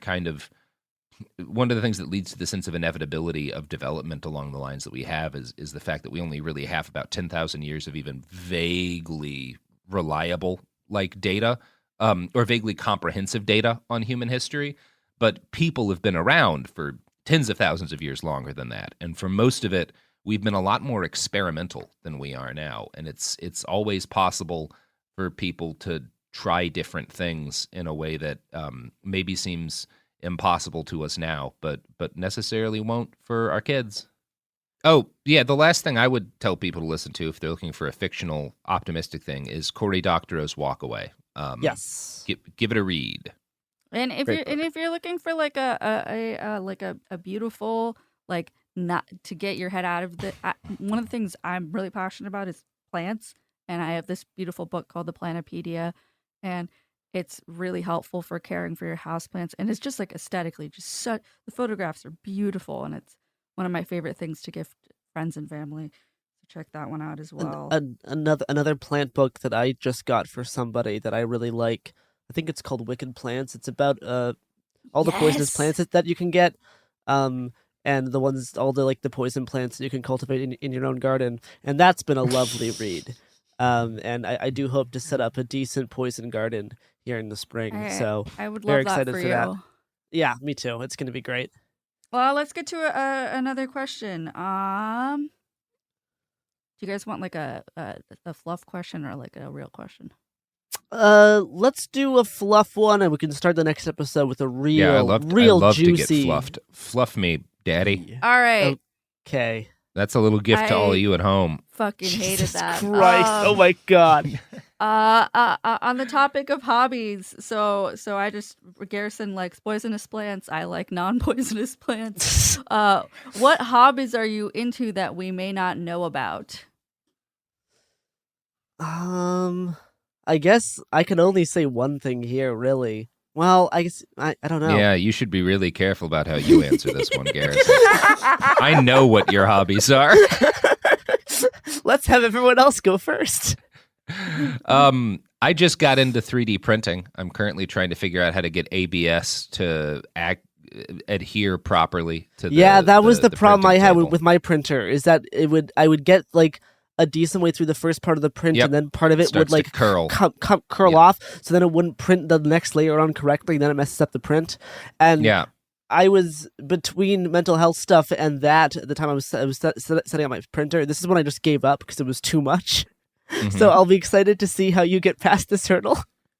Well, I've got a glass bed coming in, so I'm gonna. I have one too. Yeah, and I've got the enclosure. One of the issues I'm having is just that I'm having a heating issue with the bed. It won't heat up. It stops before it gets to 110, which is what it should be able to go up that high, but it's just not. Can you manually heat it up hotter? It doesn't seem to matter. It doesn't seem to matter if I set it, like I can't, obviously, like you can set it up to heat, but it just keeps I keep getting that like loud error beep. So this is going to be a process of jiggering to figure it out. But it's pretty fun. Yeah, I mean, I have a similar problem with my setup right now that I've been trying to troubleshoot for like half a year. I can manually control the heat bed, and it does get that hot, but still, I think it may just be a leveling issue. I may need to like clean the bed. I should just talk to someone who has done more 3D printing than me. But yeah. Yeah, but it's fun. I enjoy it. It's radically different from the stuff that I do for a living, which is always my favorite thing for like a task to engage in order to be relaxing, because it's not at all like reading and writing. No, it's very different. It's very different. So far I'm enjoying it, and I printed the thing I need to do to make the bio lab for like the Four Thieves stuff. If you want to check out our episode with Michael from the Four Thieves Vinegar Collective, I've 3D printed that part, so I'm ready to get the other parts and put that thing together. I'm just trying to figure out how to print other stuff with better plastics and whatnot. But yeah, it's fun so far. I'm enjoying it a lot. Maybe I'll get bored. Maybe I'll wind up spending way too much money on different 3D printers, like the ones that lift the goo out of the resin printers are so cool. They're much like this is what Cory Doctor was talking about. Like they are much better at the filament printers in a lot of ways, but a lot of the stuff, a lot of the really useful machines that you can make with 3D printers require you to use filament right now. But the resin ones are like so much more elegant. They're beautiful. I also am really interested in the idea of printing wood, which I did not realize until recently you could do, but is absolutely possible with certain kinds of printers. Nice. And that seems pretty dope. So I don't know. We'll see how. Maybe I'll be tired of it in a month because my mental health will take a dive. But so far, I'm pretty excited. Cool. Chris. What do I do? Well, okay, so before the pandemic, I was getting into rock climbing, but unfortunately, Like I like rock climbing. I'm not like it's like super the good best at thing it, you but can do for your body. It's a lot of fun, but unfortunately, I mean, it's not like the worst pandemic thing you could possibly do, but like it's no. Yeah. Yeah. If you get up high enough on the rocks, COVID can't get up there. It's like the opposite of a bear. It's really bad at climbing.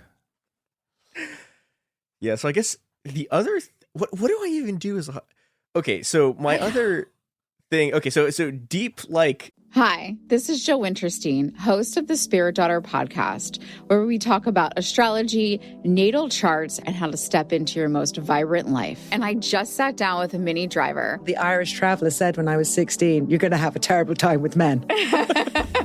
Actor, storyteller, and unapologetic Aquarian visionary. Aquarius is all about freedom loving and different perspectives. And I find a lot of people with strong placements in Aquarius are misunderstood. A Sun and Venus in Aquarius in her 7th house spark her unconventional approach to partnership. He really has taught me to embrace people sleeping in different rooms, on different houses, in different places, but just an embracing of the isness of it all. If you're navigating your own transformation or just want a chart-side view into how a leading artist integrates astrology, creativity, and real life, this episode is a must listen. Listen to the Spirit Daughter podcast starting on February 24th on the iHeartRadio app, Apple Podcasts, or wherever you listen to your podcasts. I'm Clayton Eckerd, and in 2022, I was the lead of ABC's The Bachelor. Unfortunately, it didn't go according to plan. He became the first Bachelor to ever have his final rose rejected. The internet turned on him. If I could press a button and rewind it all, I would. But what happened to Clayton after the show made even bigger headlines. It began as a one-night stand and ended in a courtroom, with Clayton at the center of a very strange paternity scandal. The media is here. This case has gone viral. The dating contract. Agree to date me, but I'm also suing you. Please search warrant. This is unlike anything I've ever seen before. I'm Stephanie Young. This is Love Trapped. This season, an epic battle of he said, she said, and the search for accountability in a sea of lies. I have done nothing except get pregnant by the Bachelor! Listen to Love Trapped on the iHeartRadio app, Apple Podcasts, or wherever you get your podcasts. What if mind control is real? If you could control the behavior of anybody around you, what kind of life would you have? Can you hypnotically persuade someone to buy a car? When you look at your car, you're going to become overwhelmed with such good feelings. Can you hypnotize someone into sleeping with you? I gave her some suggestions to be sexually aroused. Can you get someone to join your cult? NLP was used on me to access my subconscious. NLP, aka Neuro-Linguistic Programming, is a blend of hypnosis, linguistics, and psychology. Fans say it's like finally getting a user manual for your brain. It's about engineering consciousness. Mind Games is the story of NLP. Its crazy cast of disciples and the fake doctor who invented it at a New Age commune and sold it to guys in suits. He stood trial for murder and got acquitted. The biggest mind game of all? NLP might actually work. This is wild. Listen to Mind Games on the iHeartRadio app, Apple Podcasts, or wherever you get your podcasts.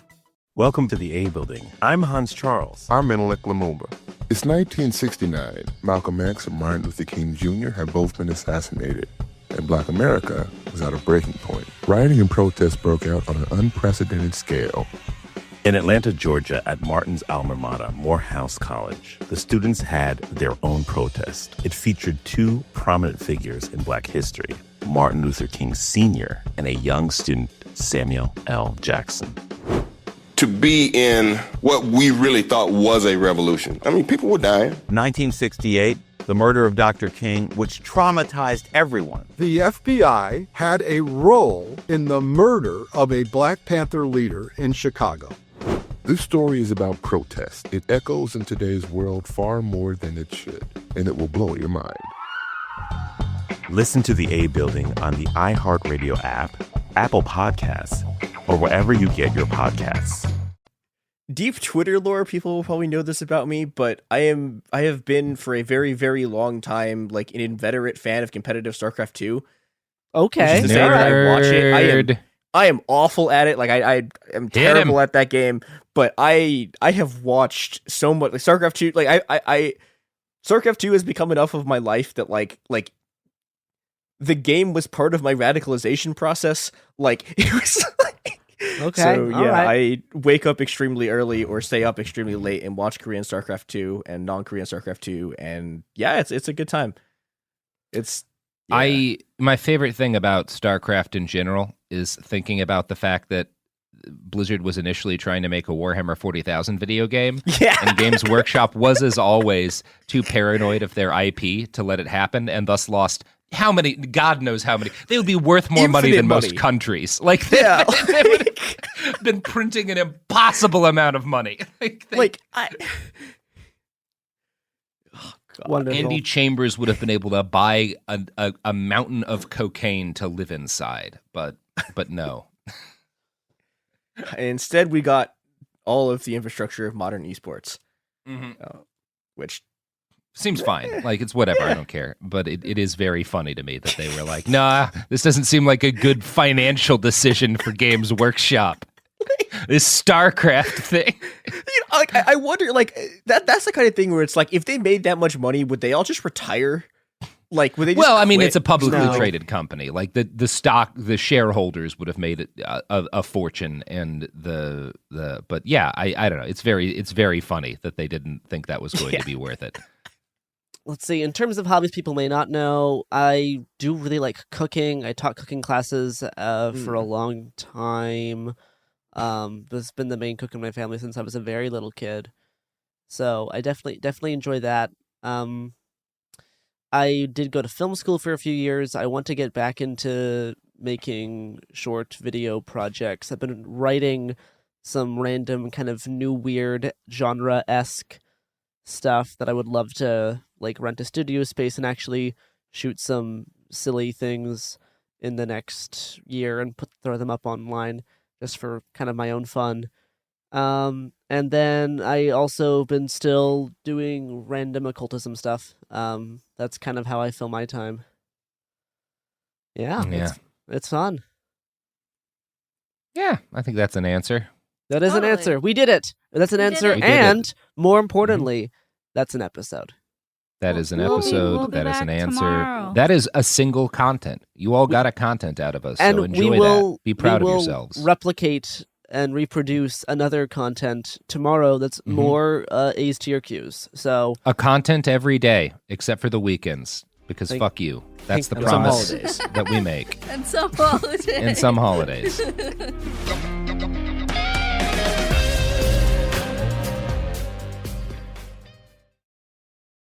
Look through your children's eyes to see the true magic of a forest. It's a storybook world for them. You look and see a tree. They see the wrinkled face of a wizard with arms outstretched to the sky. They see treasure in pebbles. They see a windy path that could lead to adventure. And they see you, their fearless guide through this fascinating world. Find a forest near you and start exploring at discovertheforest.org. Brought to you by the United States Forest Service and the Ad Council.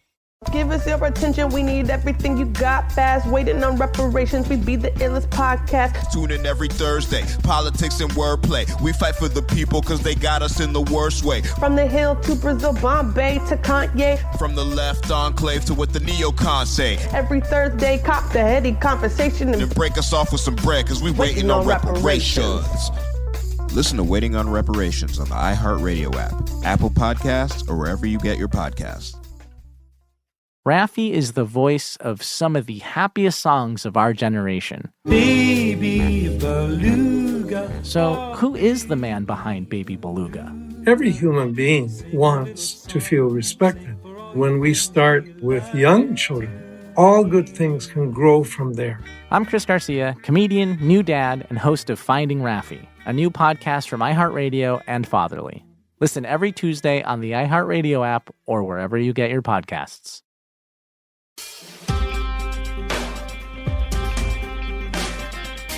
Welcome back to It Could Happen Here, the podcast where Jair Bolsonaro is once again in the hospital getting all of the feces sucked out of his intestines. Yeah, he just last night. They put him back in. He's back in the hospital. Jair Bolsonaro, the most consistently dying man in the world. You know what? The sickest man in history. Just actually literally full of shit again. You know what It's this incredible. means? You know what this means? In approximately 3 to 4 weeks, Steven Crowder is going to get some horrible illness and be sent to the hospital as well. God willing. The cycle. This is the only This is the cycle of time. My hope for both of them is that they find out that each has an obscure disease that can only be cured by piping shit from the other into them, and so they just hook them up via a tube, and they're just sucking poop out of each of them and putting it into the other person. That would be very funny. Hot. All right. What's our first question? Our first question. So this was specifically addressed to Chris. So Chris, you can answer first, but I think this is a question for everyone, really. What is your favorite piece of history that you haven't been able to talk about yet on the show that isn't deserving of a whole episode? Ooh, favorite piece of history. I mean, we ain't talked about the Zapatistas yet because I don't yet feel comfortable with my level of knowledge there, but it's definitely history that's extremely relevant to the kind of shit we talk about on the show. Have I talked about the water and gas wars in Bolivia on the show? No, I don't think we've talked about that at all either. Yeah, I mean, that probably is deserving of its own episode, but like, absolutely, yeah. A bunch of people just literally like blocking every road in an entire country and starving out the ruling class because they can't like import food into the city because they've blocked every single road.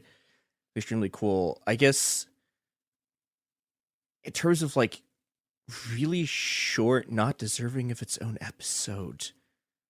I don't know either because I've been able to elongate all my fun periods into episodes. Yeah, I don't know that there's anything we wouldn't cover. There's certainly things we haven't covered yet for a variety of reasons. Often just like I don't feel like we've had the time to do it. There are a lot of work. There's a lot of work. Yeah, it's like why haven't we done a Mao episodes? Like, do you know how much shit that motherfucker got up to in his life?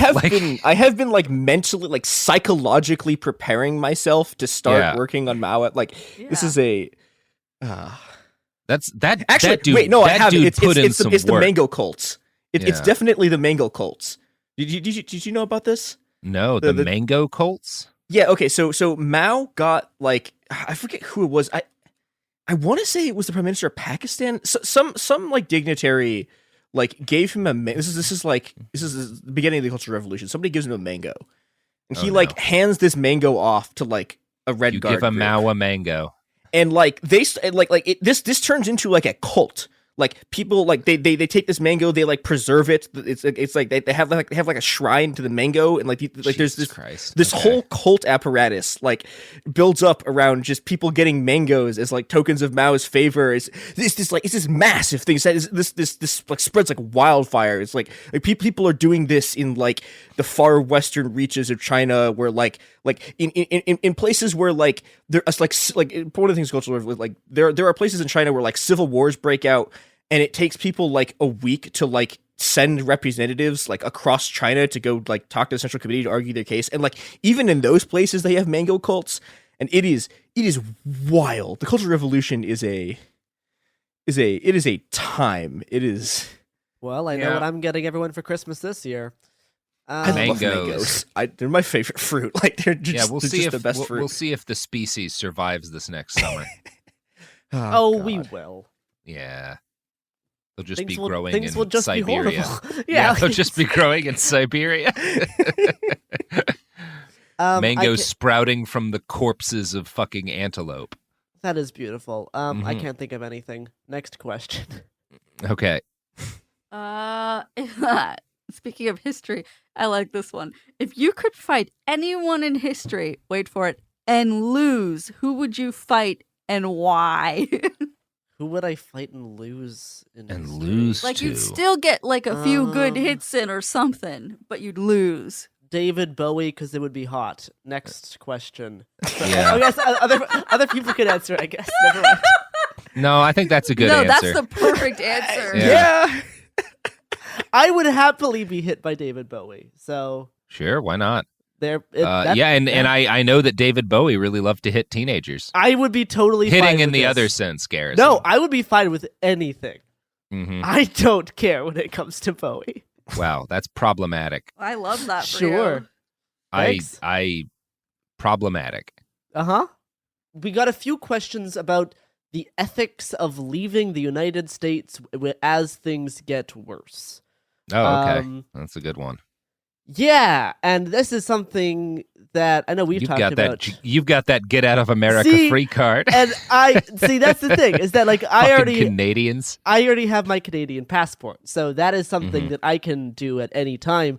And that's something that I probably will do at some point because one, I can see myself in my 30s and 40s living in Canada will be a lot easier in a lot of ways in terms of like how much money it'll cost for me to live and pay certain things. Like living in Canada at a certain point will just make a lot more sense for me. So yeah, I probably will move up.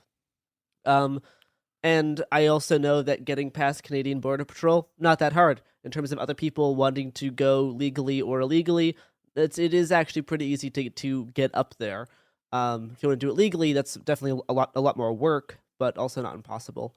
Yeah, I mean, like, it's important to know that like moving to somewhere else is not escaping the effects because the effects are going to reach everywhere. But it can have a lot of advantages. Especially if you got like kids. Yeah, so I say moving up or moving away from the States is a decent thing for a lot of people. I don't feel the need to stay and fight for something that I don't really care about much in the first place anyway. So sure, do what makes you happy in the time that you have alive. I feel like that's as ethical as you need to get. Yeah, I don't think anyone has a responsibility to like stay and fight to the death in a collapsing country. As a general rule, I'm very sympathetic towards refugees, and that's kind of what you would be if you're talking about fleeing the United States because it's in the process of falling apart and things are you suspect about to get a lot more violent, especially if you have again like a family, kids.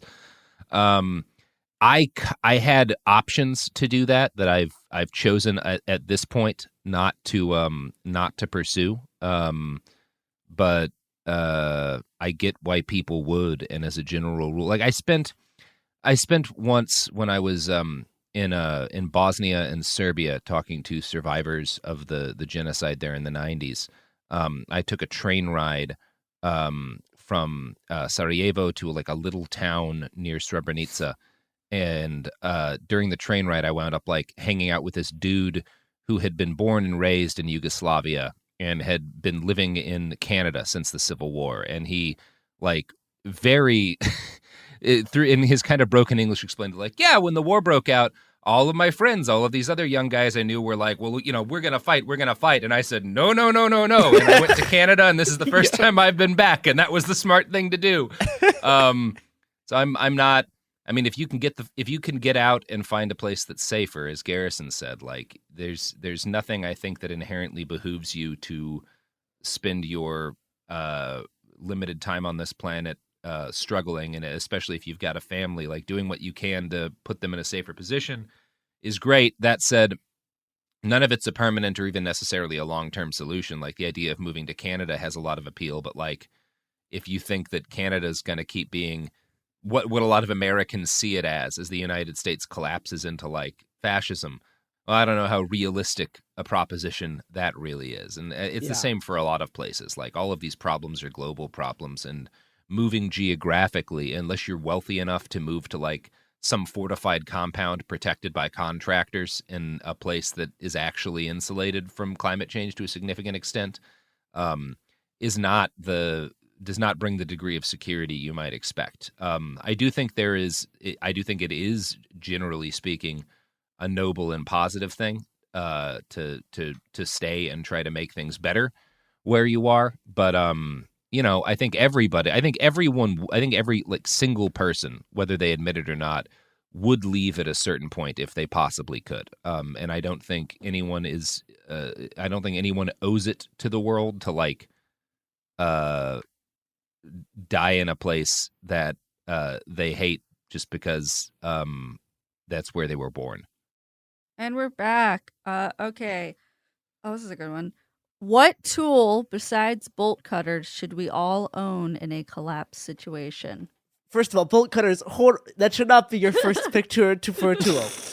No. It should be an angle grinder with a diamond blade. No, even like water filtration. That's gotten me out of a number of tight water spots over the filtration years. systems. Yeah, there's fire a lot of starters. Like there's a lot of stuff. Even if not water filtration, you can get tablets, or honestly, like you can have a little hand pump filter and water purification tablets along with a little. There's a number of things that should be in a go bag. A way to get some amount of already clean water, and a way to get more clean water. Enough food to at least deal with 3 to 5 days.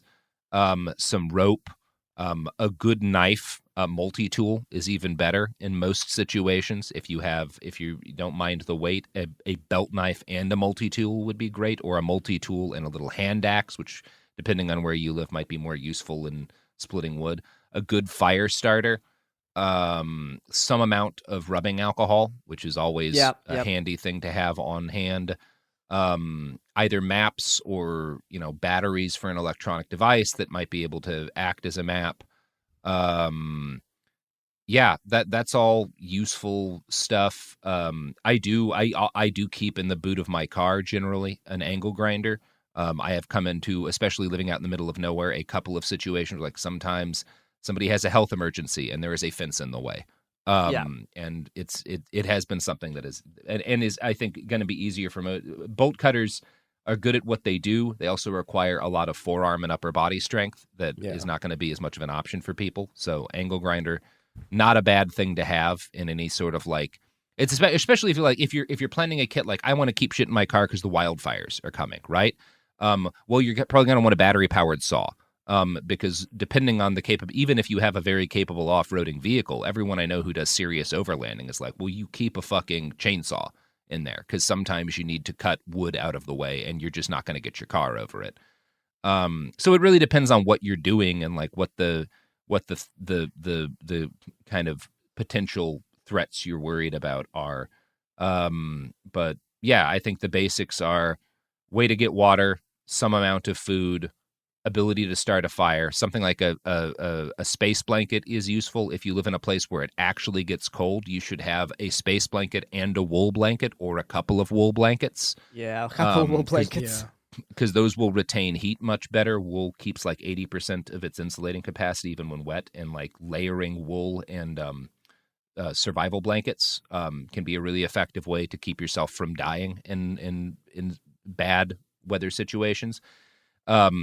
That said, depending on where you are, there may be no realistic way to protect yourself if you are in certain parts of the Midwest at certain parts of the winter, it may not matter so much like what blankets you have access to if you get stranded. If you're stranded in the wilderness and there's no like structures around you, then if it's negative 30, there's only so much you can do. There's only so much. Yeah, I do love collecting lock bypass tools. It's one of my favorite things is just to have these and practice using them.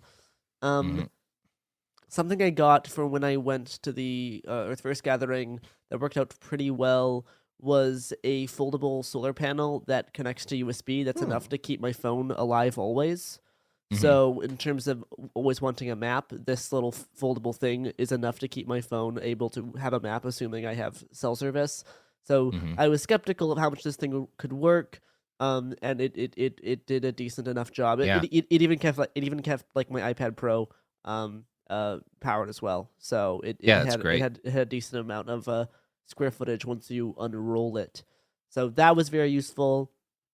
But yeah, I mean, I really like lock bypass stuff. It's one of my other hobbies. So there's a variety of tools in that type that it's nice to get like a decent collection of. Also, like especially now, but probably in general, like have masks. Like just in general, like sure, have masks, have lots of them. Make sure you can change them. Yeah.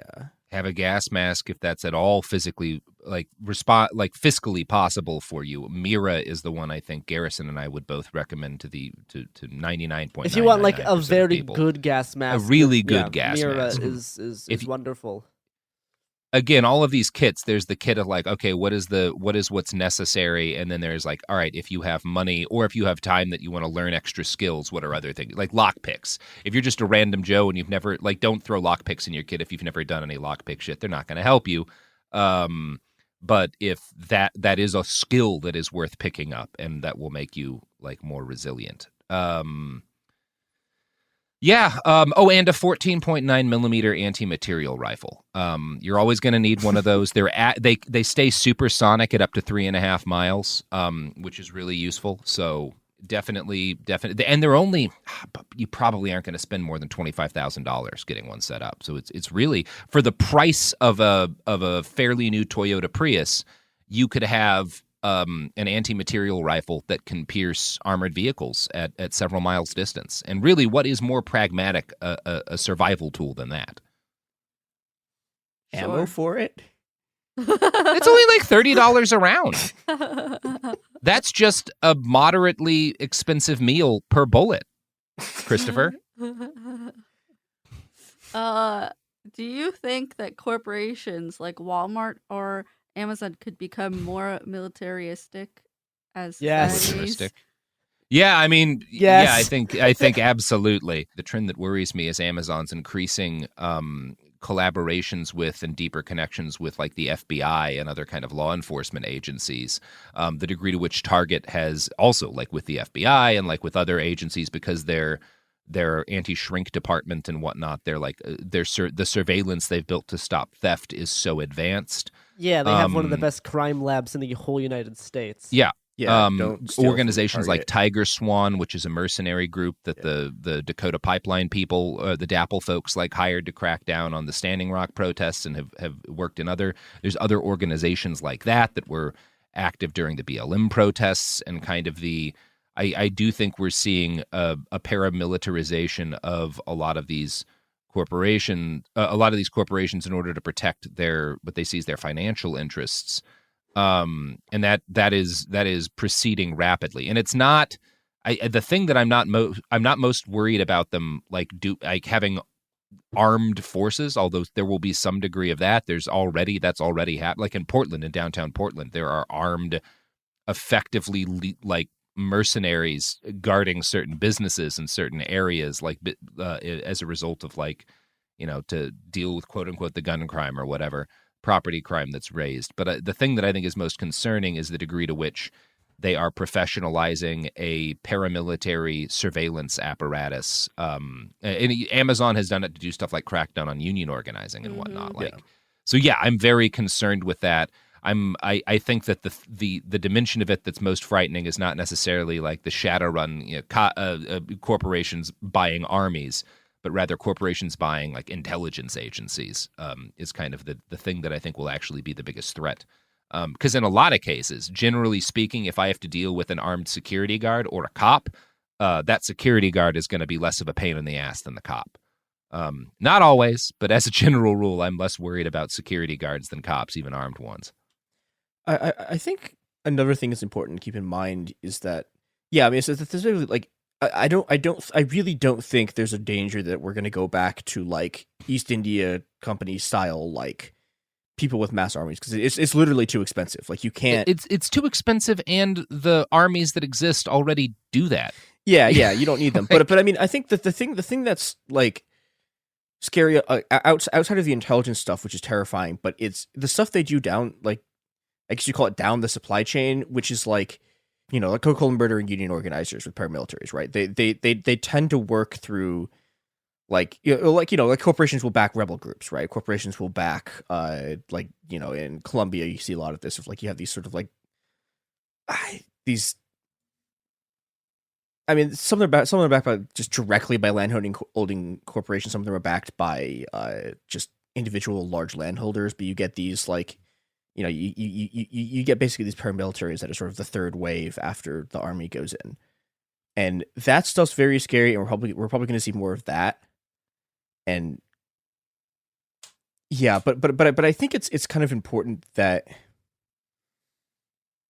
there's an extent to which, again, you'll see them having their own mercenaries, but a lot of the time there's some kind of when companies really need to kill someone, they tend to outsource that to another sort of paramilitary organization that's like not directly in their supply chain.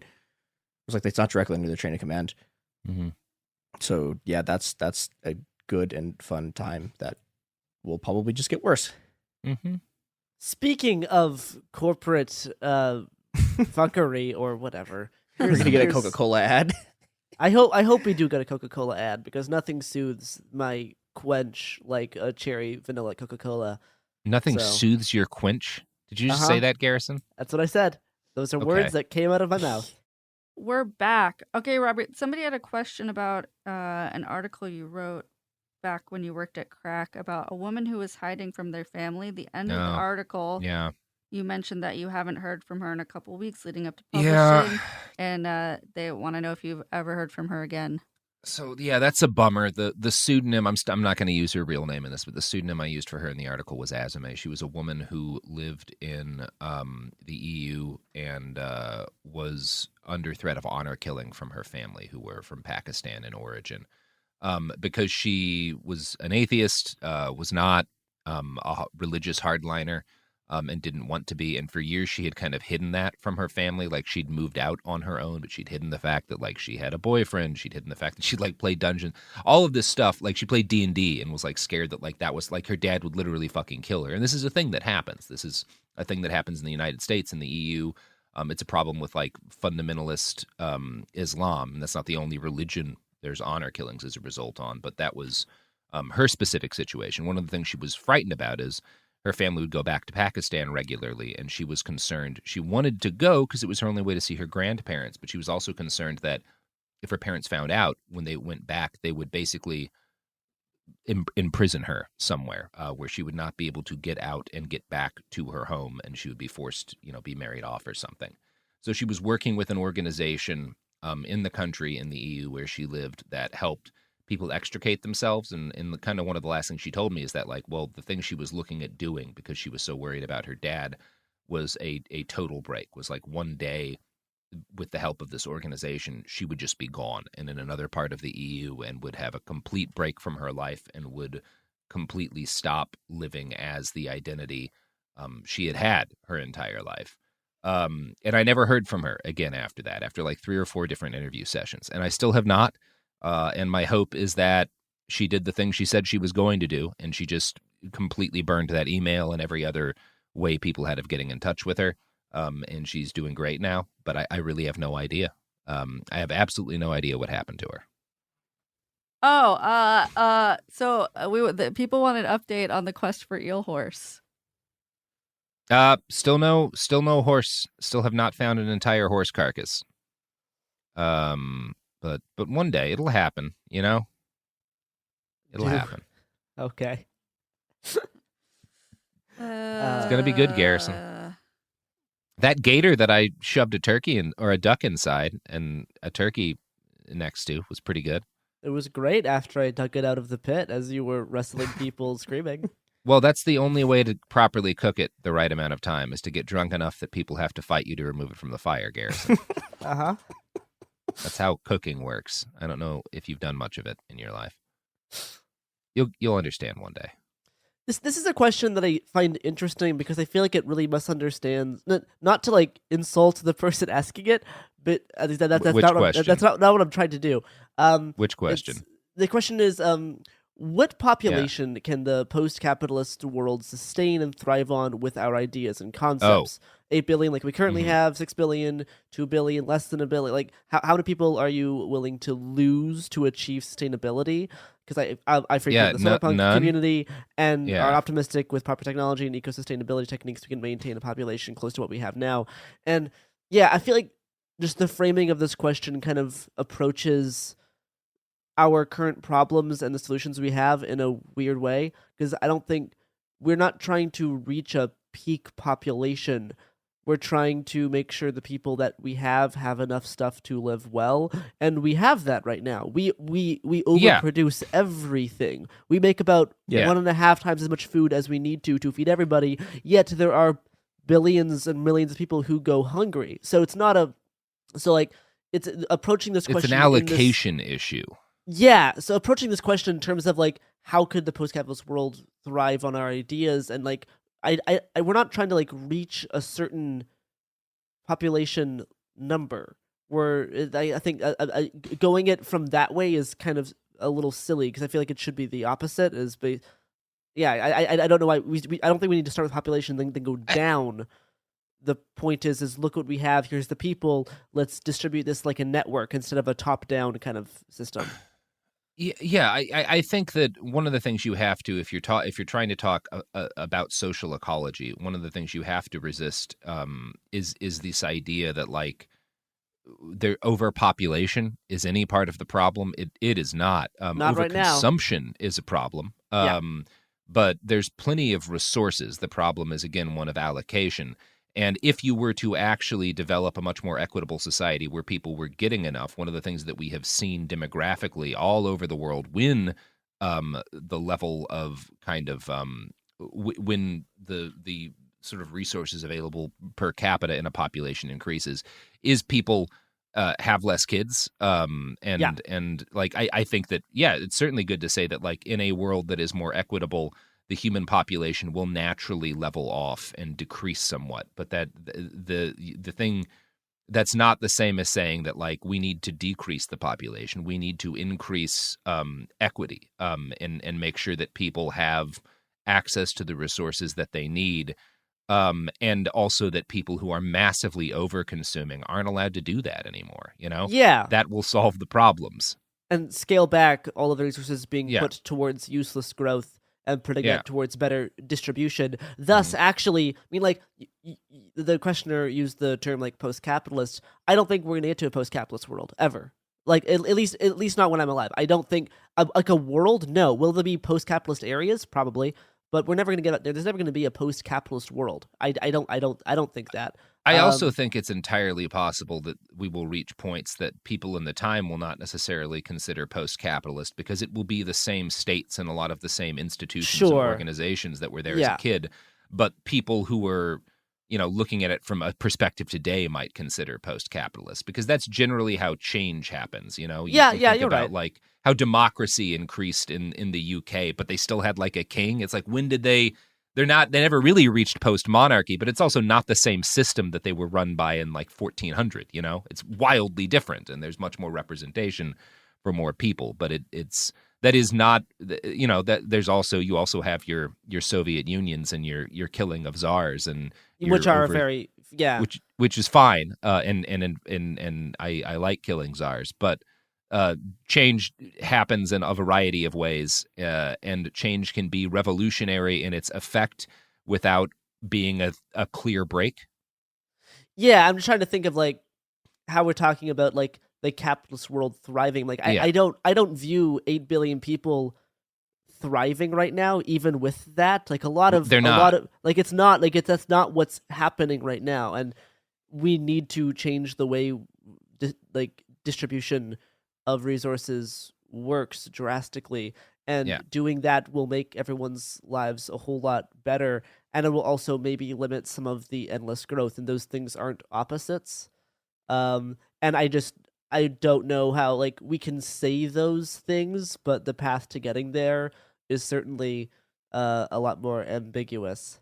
Yeah, and I think I think one of the ways in which the left goes wrong often is kind of looking at things that have been tried before and didn't do the trick, and saying like, well, what we need us another Bolshevik revolution. We need to bring us back that hammer and sickle. And it's like, well, they gave it the old college try and they did not win. And you can be angry at that or whatever, or you can be like, okay, it's the same. And hey, it's every tendency. I can look at the fucking Machnoists and be like, well, that was based as hell, and you know what? It didn't do the fucking trick.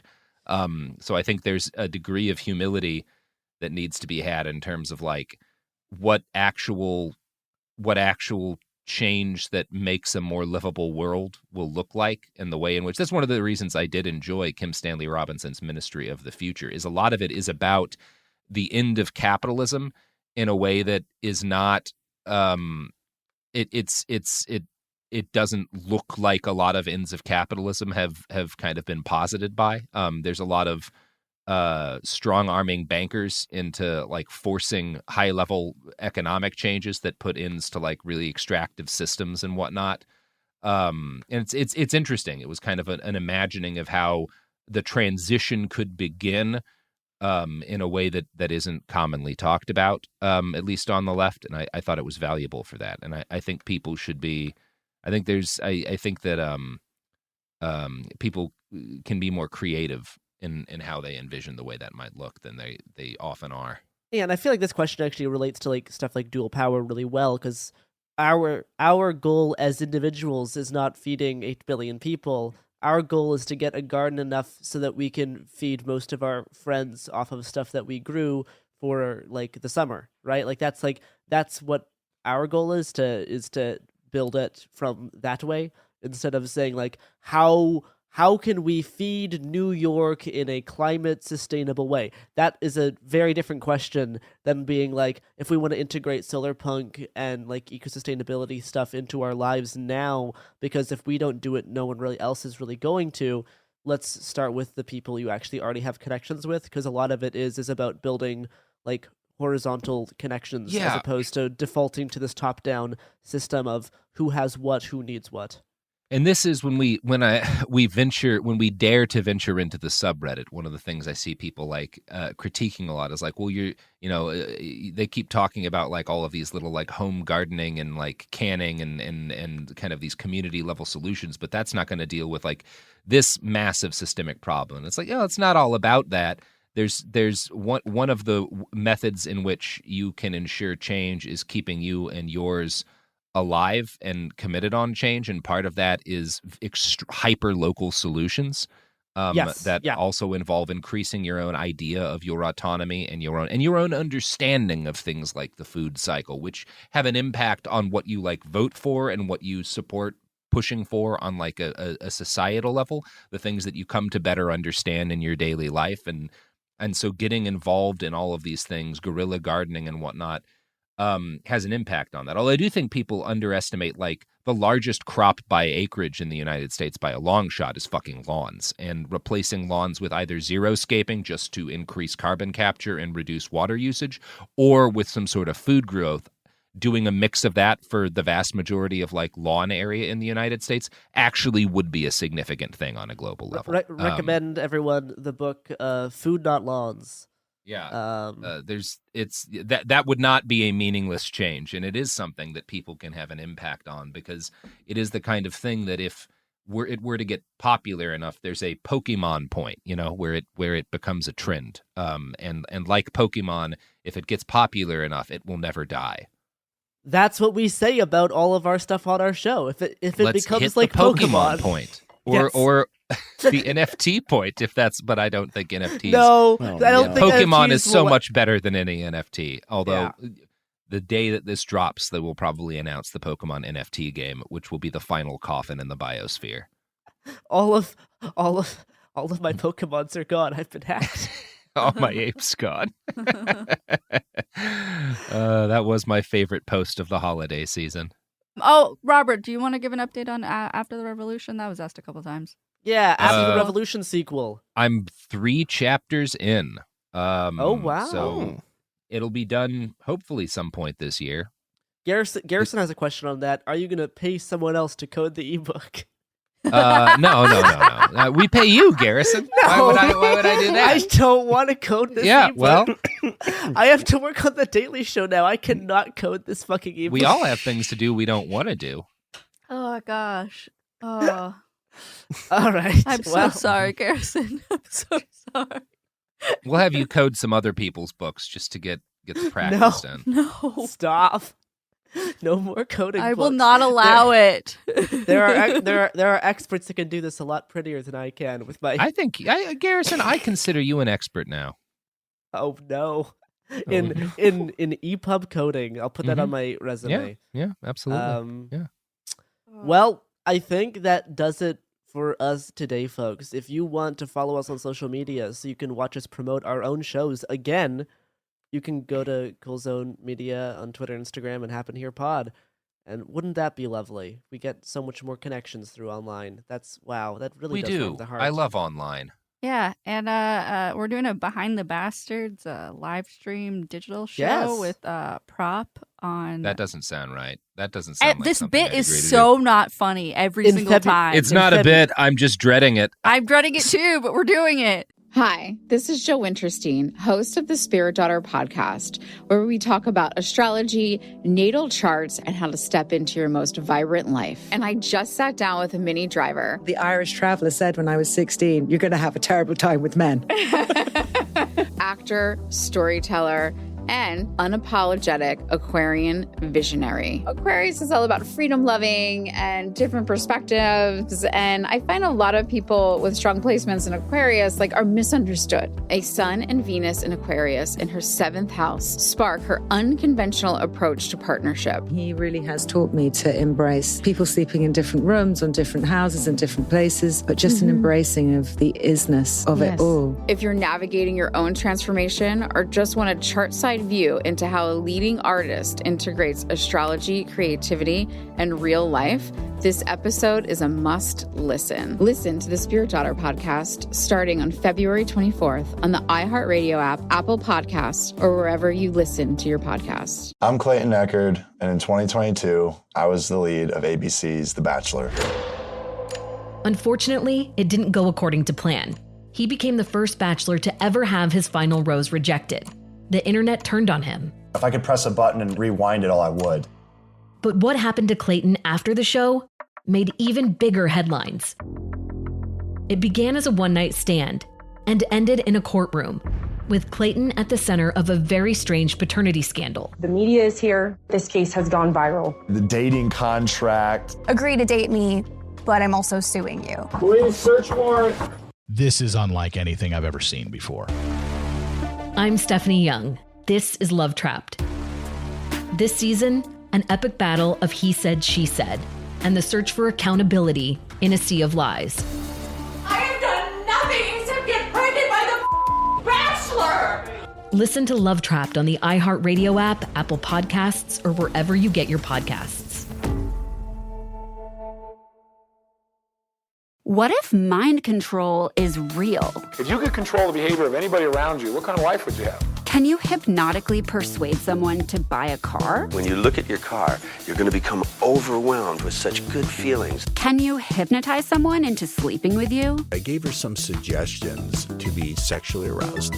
Can you get someone to join your cult? NLP was used on me to access my subconscious. NLP, aka Neuro-Linguistic Programming, is a blend of hypnosis, linguistics, and psychology. Fans say it's like finally getting a user manual for your brain. It's about engineering consciousness. Mind Games is the story of NLP. Its crazy cast of disciples and the fake doctor who invented it at a New Age commune and sold it to guys in suits. He stood trial for murder and got acquitted. The biggest mind game of all? NLP might actually work. This is wild. Listen to Mind Games on the iHeartRadio app, Apple Podcasts, or wherever you get your podcasts. Welcome to the A Building. I'm Hans Charles. I'm Menelik Lumumba. It's 1969. Malcolm X and Martin Luther King Jr. had both been assassinated, and Black America was at a breaking point. Rioting and protests broke out on an unprecedented scale. In Atlanta, Georgia, at Martin's alma mater, Morehouse College, the students had their own protest. It featured two prominent figures in Black history, Martin Luther King Sr. and a young student, Samuel L. Jackson. To be in what we really thought was a revolution. I mean, people were dying. 1968, the murder of Dr. King, which traumatized everyone. The FBI had a role in the murder of a Black Panther leader in Chicago. This story is about protest. It echoes in today's world far more than it should, and it will blow your mind. Listen to the A Building on the iHeartRadio app, Apple Podcasts, or wherever you get your podcasts. February right? 17th, Christ. momenthouse.com/behindthebastards. Are tickets still available? They are, momenthouse.com/behindthebastards. Can I buy They them shouldn't and be. scalpel them to the fans? Can't Garrison, tell you what get, to do. Get in there. False scarcity is the key. Gosh. Well, do that if you have disposable income and want to watch Robert talk. Yeah. more. Yeah. Even more than we already do. I guarantee you it'll be worth it. Well, that's the episode. Thank you for listening. I hope everyone has a better 2022. That would be nice. And I hope everyone has an identical 2022 down to the day, and until in May you realize that you're actually in like a Groundhog Day style loop. And then you achieve nirvana, if I'm remembering how the movie Groundhog Day went properly. Mm-hmm. Sure. That sounds great. Have a good year. Make some changes. Make connections with people around you. They're there. You just have to find them. Talk to people who look like they have cool politics. Or start doing cool things. And start doing cool things. Yeah. We should address one last thing, which is the question people ask that gets asked a lot, but we probably can't address enough, which is like, there's no one around me doing any of this mutual aid stuff. There's nobody around me engaging in any of the stuff that I want to get. How do I get organized and get involved? Number one, there are people around you doing that kind of shit. It may just be hard to find because of where you are. But if you start doing shit, if you like, the simplest thing I can say is try and figure out where there's a need and start filling it. Often you will start meeting other people who are engaged in adjacent projects or even the same thing. And that's a way to get into it. If you are trying to start, if you actually get so far as to start serving a need in your area in a mutual aid capacity, and trying to start organizing and whatnot, and you're doing shit, feel free to hit us up on email. Reach out. We are happy to signal boost and signpost people who have actually started doing shit.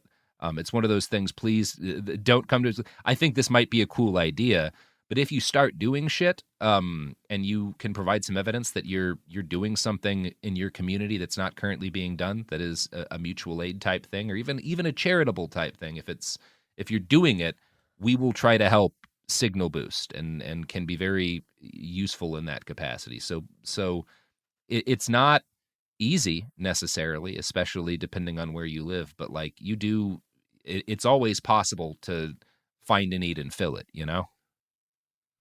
Yeah. I found that definitely was easier before the pandemic, but a way that I've met people that are a little bit more open-minded to the same things that I'm open-minded to is going to like local comedy shows or things of that nature. Comedy shows, I'm guessing like farmers markets, craft fairs, wherever kind of weird, not in the normal culture people will go to, you'll probably find someone there with radical politics. That's exactly.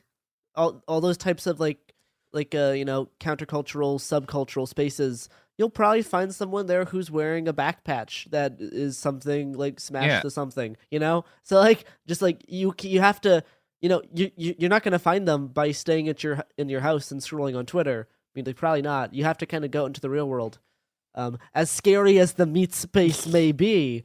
And I would say another thing to keep in mind, if you are in kind of a more conservative area, and even if you do identify as an anarchist, you don't have to frame it that way. You can always call yourself a libertarian municipalist, and none of the people who might be offended by anarchist will listen past libertarian, and they'll decide you're fine, and that's a great way to start that.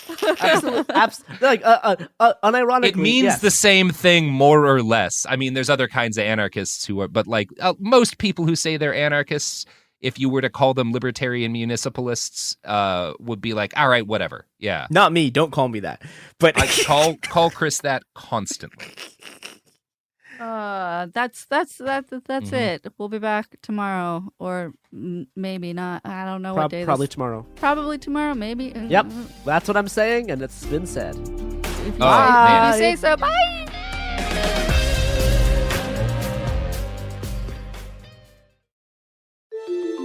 I called the Union Hall. I said it's a matter of life and death. I think these people are planning to kill Dr. King. On April 4th, 1968, Dr. Martin Luther King was shot and killed in Memphis. A petty criminal named James Earl Ray was arrested. He pled guilty to the crime and spent the rest of his life in prison. Case closed. Right? James Earl Ray was a pawn for the official story. The authorities would parade, we found a gun that James Earl Ray bought in Birmingham that killed Dr. King. Except it wasn't the gun that killed Dr. King.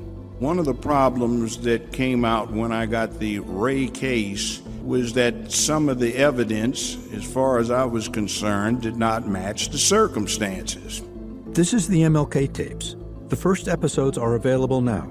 Listen on the iHeartRadio app, Apple Podcasts, or wherever you get your podcasts. Executive producer Paris Hilton brings back the hit podcast, How Men Think. And that's good news for anyone that is confused by men, which is basically everyone. Get an inside look at what goes on in the mind of men from the men themselves. It's real talk, straight from the source. The How Men Think podcast is exactly what we need to figure them out. It's going to be fun, informative, and probably a bit scary at times, because we're literally going inside the minds of men. As much as we like to think all men are the same, they're actually very different. Each week, a celebrity guest host provides honest advice in his area of expertise. When I agreed to do this reboot, I had a few conditions. No sugarcoating, no mind games, and absolutely no mansplaining. Men are hard enough to understand without the mind games. Listen to How Men Think on the iHeartRadio app, Apple Podcasts, or wherever you get your podcasts. I'm Colleen Witt. Join me, the host of Eating While Broke podcast, while I eat a meal created by self-made entrepreneurs, influencers, and celebrities over a meal they once ate when they were broke. Today I have the lovely AJ Crimson, the official princess of Compton, Asia, Kidding, and Asia. This is the professor. We're here on Eating While Broke, and today I'm going to break down my meal that got me through a time when I was broke. Listen to Eating While Broke on the iHeartRadio app, on Apple Podcasts, or wherever you get your podcasts.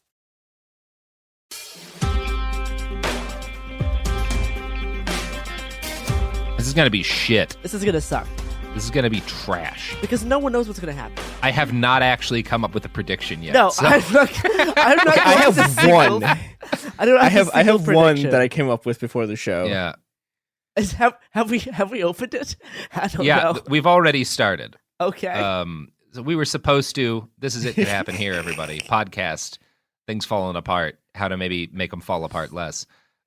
Sophie pitched the great idea of why don't we do an episode that is our predictions for the new year. It's really not my idea when people ask so for this, it so this many was times. Sophie's idea that she's been talking about this for a long time. Sophie's idea alone. It sprang fully formed from the side of her head like Athena from Zeus's skull. And we all agreed it was a good idea for an episode. I loved and that then reference. I did not come up with a prediction. Did you, Spent 0 minute time thinking about it. Not a second, not even a moment. I absolutely love the Athena Zeus reference. That's how I tell people I got Anderson. Yeah, well, my prediction for the year is that I'm going to keep making references to Athena whenever I do something that pisses Sophie off so that she's less angry. It will absolutely work. Yeah, that's my prediction for that's 2022. Your prediction. Okay. Wait. Before we go into the bigger thing, I want everybody to give one word prediction for how you would describe this coming year, 2022. One word prediction. Boring. NFT. Oh. I was just gonna say fucked, but I don't think. But it's with gonna a be that PH, because it's going to be hot too. Yeah, you know? I don't think it's going to be that fucked. Actually, I think. I was going to say mediocre.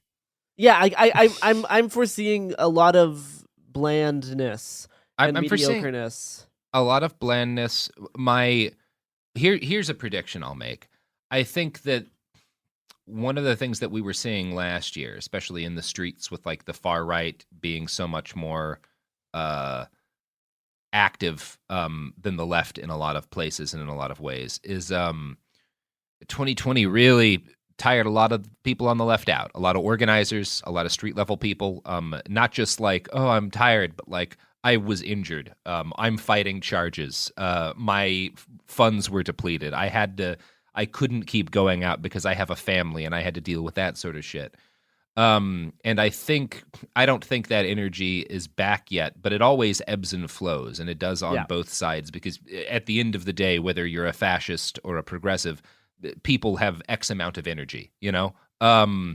And I think we are, I believe we are kind of at the beginning process of folks on the left starting to recover some of that energy. And I think that is a process we're going to see building throughout the year.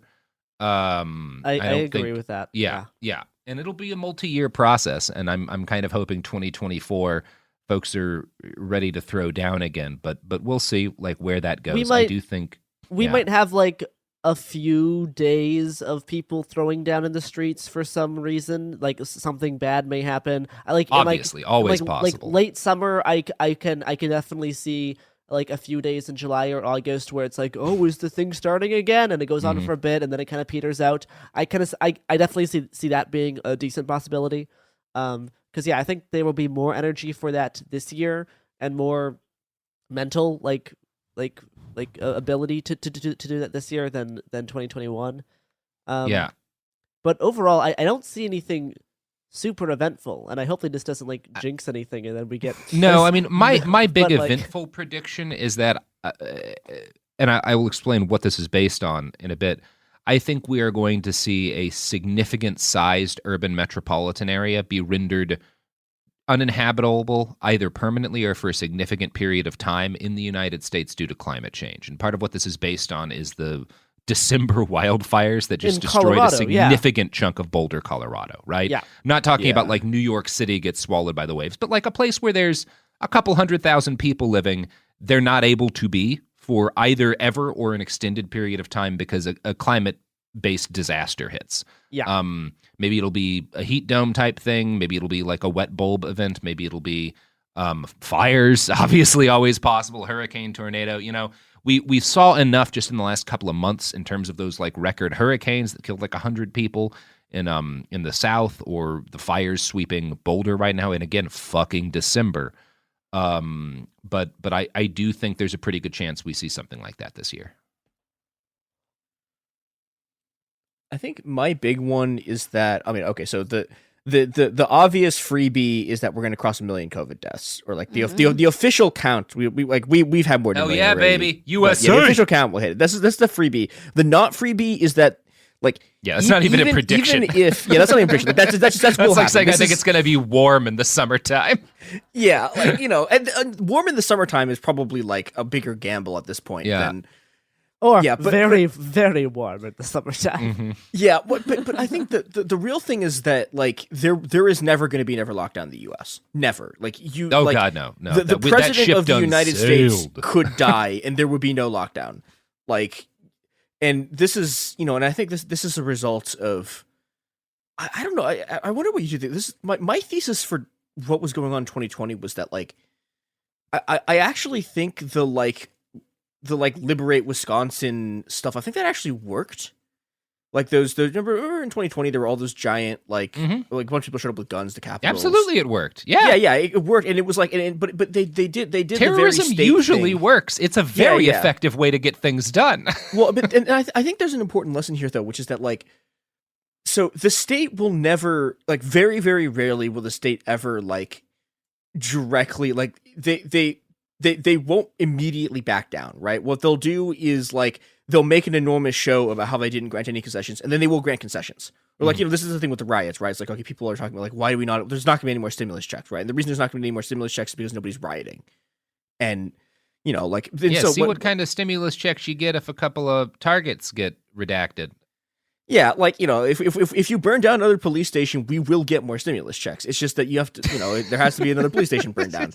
Right, but like this is the right was extremely effective at this, right? In a way that people just don't really talk about, which is that it is now politically impossible in the U.S. Like no one will ever do another lockdown because people will show up with guns and they don't want to deal with that, and they've decided that just kill a million. Like we've already killed the entire population of Seattle. Like they're dead. Like we'll just keep killing more people, and it's just never. The thing. I think people often are going. I think people on the left attack the Biden's COVID response for a lot of the wrong things. Like the thing that I would go after him for is like, yeah, he didn't just say, here's a bunch of money, don't go to work, we're not going back to school, like stay at home, here's a pile of cash, which might have worked. It was worth a shot.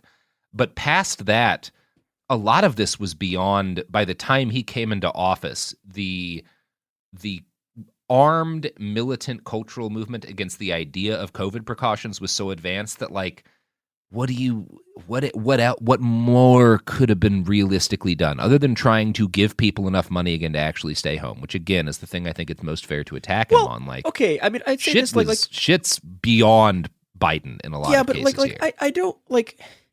Okay, it was like, well, what could have been done? I don't know. Like, if you're looking from the perspective of the state, they could actually have deployed the intelligence services against them instead of doing like one dumb entrapment plot, right? Like, well, sure, but that's also that starts before Biden, and by the time he's in office, I mean, like, it's like, you know, but like yeah, call their bluff, right? Have a bunch of people show up to the Capitol, and then it's like, okay, here's the FBI. Like that's a thing that like if you're a liberal statist, you could do, and they just don't want to because.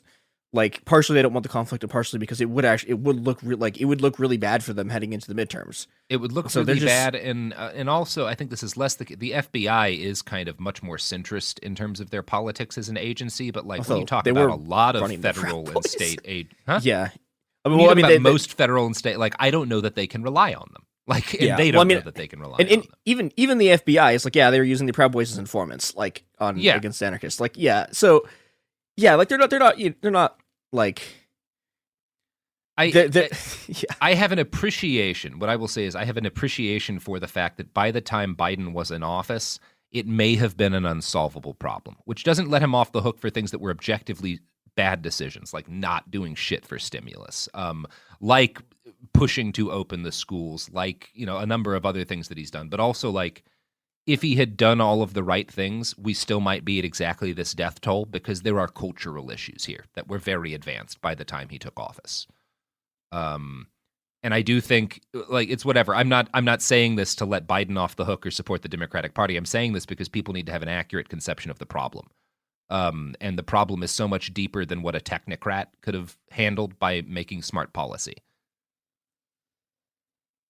Ad break.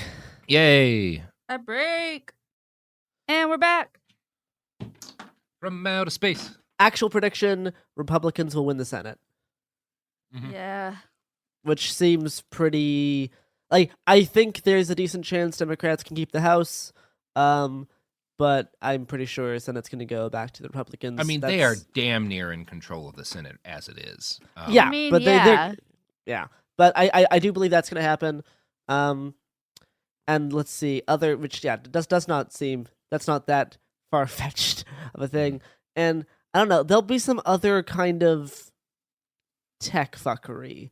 The space between Elon Musk, Peter Thiel, Silicon Valley, there's going to be some worsening development of like technocratic stuff, possibly with like the mask of trying to like fix climate change or something, but I think there'll be a decent growth of tech power and possibly their like cooperation with the state, or the state like giving more explicit like funding and permission to tech power to like do terraforming or like some geoengineering. Like there's going to be something related to that sphere that's going to get a lot more visible than it currently is. My big tech prediction is that there is going to be a crime against humanity at some point this year, like on a massive scale, not like just a mass shooting, but like a state-level crime against humanity. And we're going to find out that for the last like 8 months, Facebook had been paying the perpetrators a significant amount of money as a result of like some ill-thought-out ad program that they had. Yeah.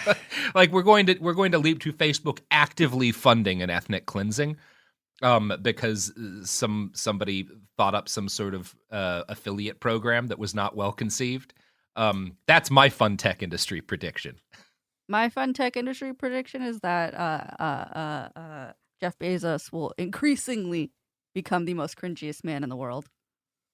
Yeah, it is very funny that picture he posted of him on New Year's. He's just wearing a Dan Flash's shirt. He's absolutely wearing a Dan Flash's shirt, and that's incredibly funny. Robert, that shirt cost him $3,000. Because the pattern is so complicated. It's very complicated. Look at how much the lines crisscross. I just don't like you insisting that it's not as much money, despite its complicatedness.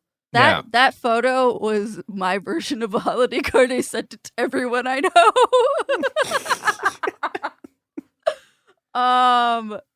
Yeah, I think we're gonna see a lot more unions this year. Yeah, that does seem to be a positive trend that we're seeing, is a lot more unionization and some significant successes for and a lot more like general acceptance of the concept of a union. Other prediction related to tech industry stuff, I think one of the billionaire spaceships things is going to have a disastrous launch. Positive prediction, spaceship's going to blow up with people inside it as it tries to take off. That's my positive prediction, that it can take some people with it. Sorry to the workers who are going to be probably harmed at that, but it can take some people out, so it's going to be funny. That's a possibility. Also, there's going to be a disastrous effect around Austin. Is right. That's where a lot of the spaceship stuff's getting set up. No. That's just where the offices are. It's like Boca Chica. It's like on the coast of Texas. Oh, got it. All right. Not close enough to hurt Austin. Some piece of a spaceship's gonna fly through someone's house. No one's gonna care about it. It's probably gonna kill a family or something. No one's gonna care. Nothing's gonna happen. Yeah, it'll be fine. Those are more of my tech industry predictions related to spaceship stuff. Yeah. Yeah, I also think on a more I don't know how the current civil war in Myanmar is going to shake out, but I think there's a chance that it becomes the first place where there is a successful, or at least partially successful, revolutionary movement that is to a significant extent armed via 3D printed weaponry. We've already seen a lot of that deployed by the rebels in Myanmar. I'm interested in watching that because it's kind of the first time we've seen that technology used on a meaningful scale by people that aren't like organized crime. And yeah, I think it's still too early to tell like how much of an actual, like whether or not it's just kind of a distraction from the more meaningful aspects of the struggle, or in the more meaningful like kind of deployments of weaponry and other tools in the struggle, or whether or not it'll actually play a significant role in the armed struggle. But it's very much worth watching if you're somebody who pays attention to insurgent movements and what is increasingly possible as a result of new technology. I have another really bad prediction. J.K. Rowling is going to release a book on gender. Oh God. Or she'll fund a YouTube channel. Yeah, something. I think there's a decent chance she has been writing a book about gender, and she's going to release it in 2022. I think that is an actual serious prediction. Just go away. And a whole bunch of liberal moms are going to buy it for each other, and they're going to read it, and it's going to be bad. And that's my horrible prediction. She could be so beloved if she had limited her comments after publishing Harry Potter to repeatedly telling people that wizards are constantly shitting their pants. If she just didn't use Twitter after anything at all, and she could have been a different person. It's the Dave Chappelle thing. Just stay off. We all would have loved you forever if you could have just gone off and counted your money and left us alone. Yeah, go be rich somewhere. It's fine to be done. It's fine to be done being famous and influential. You did great. You did great. You never needed to come back. Ever. She did. I'm not sure if she did great. She did. She did. She did. Look, again, this is all colored by, if she had never come back into the public eye, all it would have been is like, you remember that lady who got like 12-year-olds to read 700-page books that one time? Like, people would not be as critical of the actual content of the Harry Potter books if she just hadn't kept coming back and saying shit. Anyway, so that's my prediction. And then like didn't stop, and then did not stop, and then was told bad, really, really bad, and then kept doing it, and kept doing it, and kept doing it, and kept doing it. You know what people should be? Look, if you're listening to this and you're a millionaire who was like hugely popular for some cultural reason in the late 90s and early 2000s, think about Bill Watterson. Bill Watterson, 1995, ends the most popular comic strip in the history of comics and spends the rest of his life in fucking Iowa painting landscapes and never talks to anybody with a platform again. And everybody loves Bill Watterson. Like, not a single person has a criticism of Bill Watterson. Just do that. Just do what he did. Just go paint landscapes in Iowa and don't talk to journalists or get on Twitter. It's fine. Does Bill Watterson believe regressive things about gender? Nobody knows because he doesn't say anything. I think another prediction that is actually decently possible, I think we will get more and more cities and or states to decriminalize hard drugs in certain possession amounts. I think there's a number of bills going around California and a lot of other states, and I believe that'll start to become more and more common, which will be great. It would be nice if they get legalized, but get what you can for now. Yeah. Speaking of drugs, here's CBD oil, sponsored by heroin, by Big Drug. Here you go. Have fun. Stay safe. We're back, and I just want to let everybody know that if everything gets legalized, we will be sponsored by methamphetamine so fucking quickly it will make your head spin. I will never turn down a drug sponsor, except for like superfoods. We don't do superfoods. We don't do brain pills. No, but heroin, I would advertise the shit out of heroin. We don't do. I'm already ready to advertise we don't do heroin. The hair loss drugs. We don't do the but heroin. Hey, is life depressing and difficult? Don't do you know what'll make life easier? I take it back. Heroin. I hated that I helped that bit. Chris, you were saying something before break. My one serious prediction is I don't think I think we're gonna get one more big like Latin American uprising, and it will not be in Argentina. I have been eating shit for 3 goddamn years predicting it's gonna be Argentina because it's like, oh, they're getting an IMF bailout. Like, oh, it's never Argentina. It won't be Argentina. It will be somewhere else. But someone is going to spend like 2 months doing a bunch of stuff that's extremely cool outside of Argentina.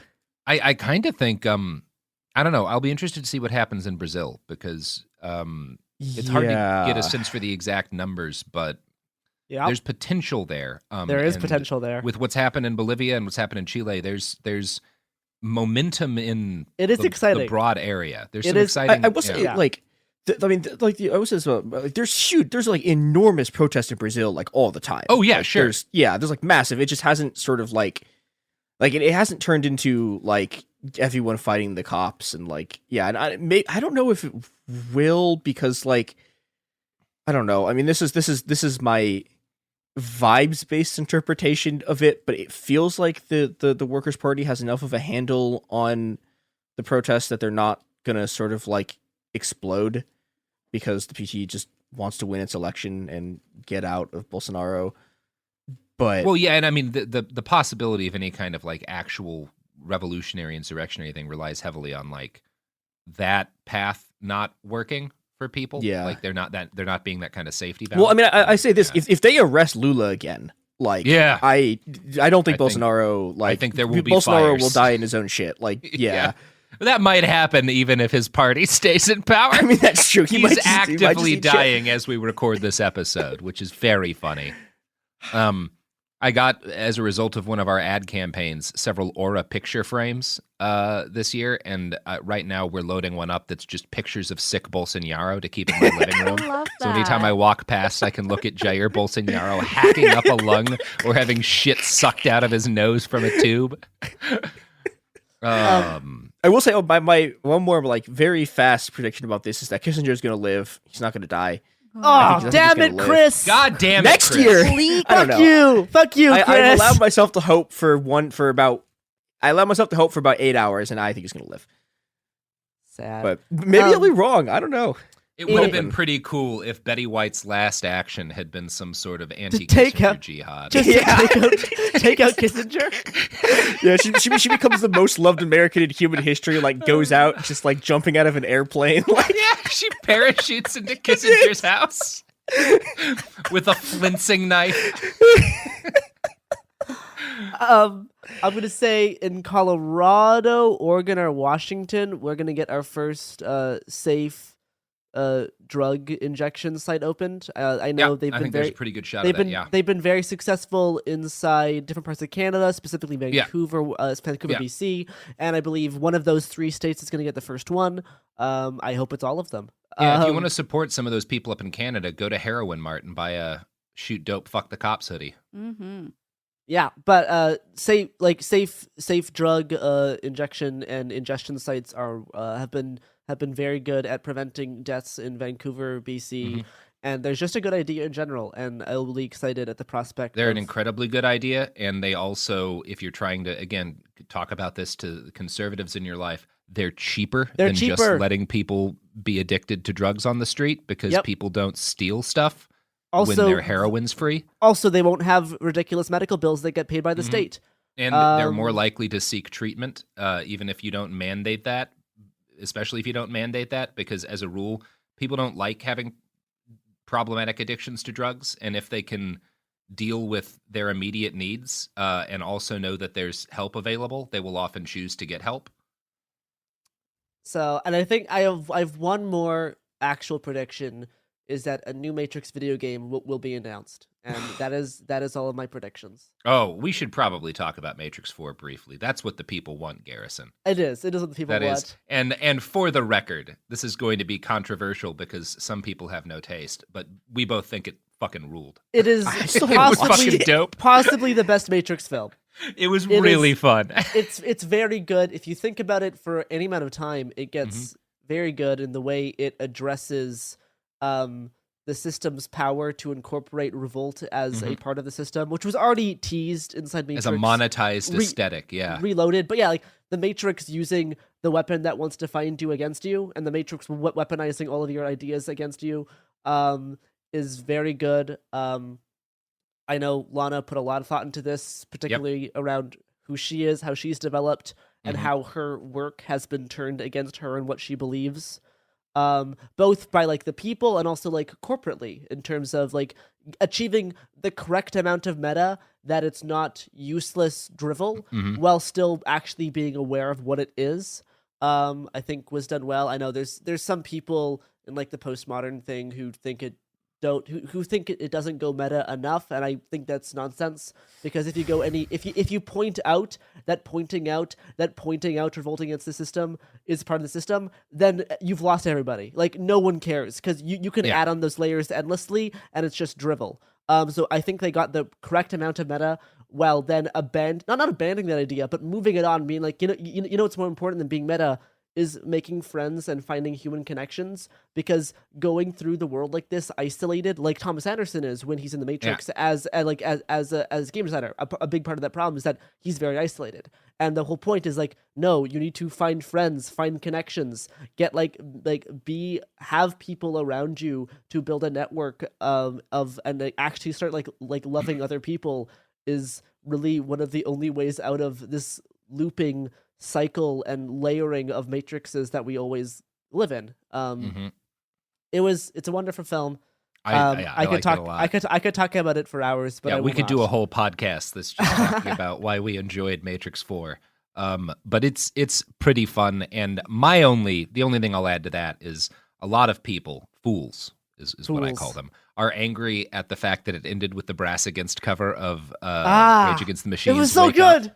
It was so good. It was so good. And the cover of that song opens at exact. So the lead singer of Brass Against became briefly famous late last year.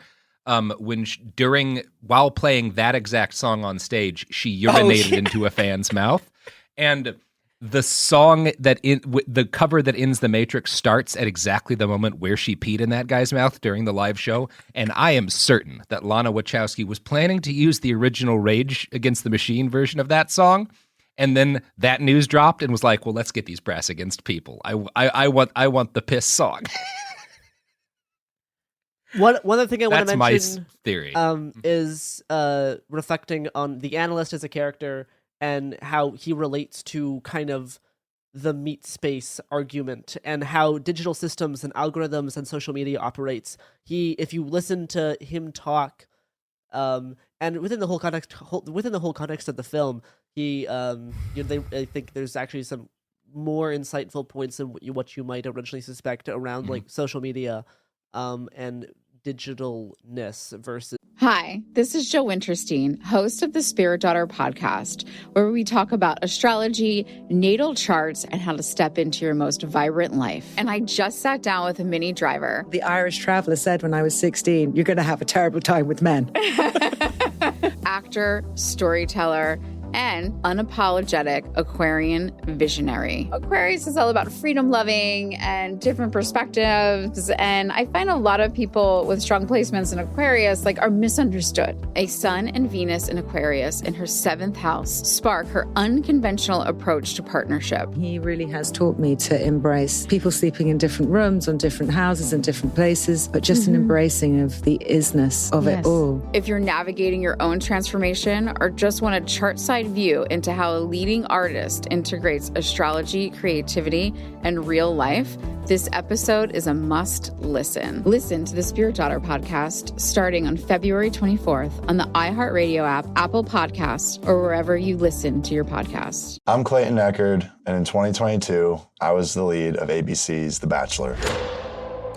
Unfortunately, it didn't go according to plan. He became the first Bachelor to ever have his final rose rejected. The internet turned on him. If I could press a button and rewind it all, I would. But what happened to Clayton after the show made even bigger headlines. It began as a one-night stand and ended in a courtroom, with Clayton at the center of a very strange paternity scandal. The media is here. This case has gone viral. The dating contract. Agree to date me, but I'm also suing you. Please search warrant. This is unlike anything I've ever seen before. I'm Stephanie Young. This is Love Trapped. This season, an epic battle of he said, she said, and the search for accountability in a sea of lies. I have done nothing except get pregnant by the Bachelor! Listen to Love Trapped on the iHeartRadio app, Apple Podcasts, or wherever you get your podcasts. What if mind control is real? If you could control the behavior of anybody around you, what kind of life would you have? Can you hypnotically persuade someone to buy a car? When you look at your car, you're going to become overwhelmed with such good feelings. Can you hypnotize someone into sleeping with you? I gave her some suggestions to be sexually aroused.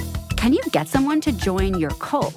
NLP was used on me to access my subconscious. NLP, aka Neuro-Linguistic Programming, is a blend of hypnosis, linguistics, and psychology. Fans say it's like finally getting a user manual for your brain. It's about engineering consciousness. Mind Games is the story of NLP. Its crazy cast of disciples and the fake doctor who invented it at a New Age commune and sold it to guys in suits. He stood trial for murder and got acquitted. The biggest mind game of all? NLP might actually work. This is wild. Listen to Mind Games on the iHeartRadio app, Apple Podcasts, or wherever you get your podcasts. Welcome to the A Building. I'm Hans Charles. I'm Menelik Lumumba. It's 1969. Malcolm X and Martin Luther King Jr. had both been assassinated, and Black America was at a breaking point. Rioting and protests broke out on an unprecedented scale. In Atlanta, Georgia, at Martin's alma mater, Morehouse College, the students had their own protest. It featured two prominent figures in Black history, Martin Luther King Sr. and a young student, Samuel L. Jackson. To be in what we really thought was a revolution. I mean, people were dying. 1968, the murder of Dr. King, which traumatized everyone. The FBI had a role in the murder of a Black Panther leader in Chicago. This story is about protest. It echoes in today's world far more than it should, and it will blow your mind. Listen to the A Building on the iHeartRadio app, Apple Podcasts, or wherever you get your podcasts. Realness, just always, always a factor in Matrix films. But the way they handle it in this film, I think, is a lot more mature than all the topics they handle in their previous films. And I mean, there's just so many really good single lines that offer really good oh wow, that's just a very good point, and then they just move past them so so effortlessly. You could focus on any one of those really good lines, and they just offer up so many at many points. And I like that they turned the Merovingian into Ted Kaczynski.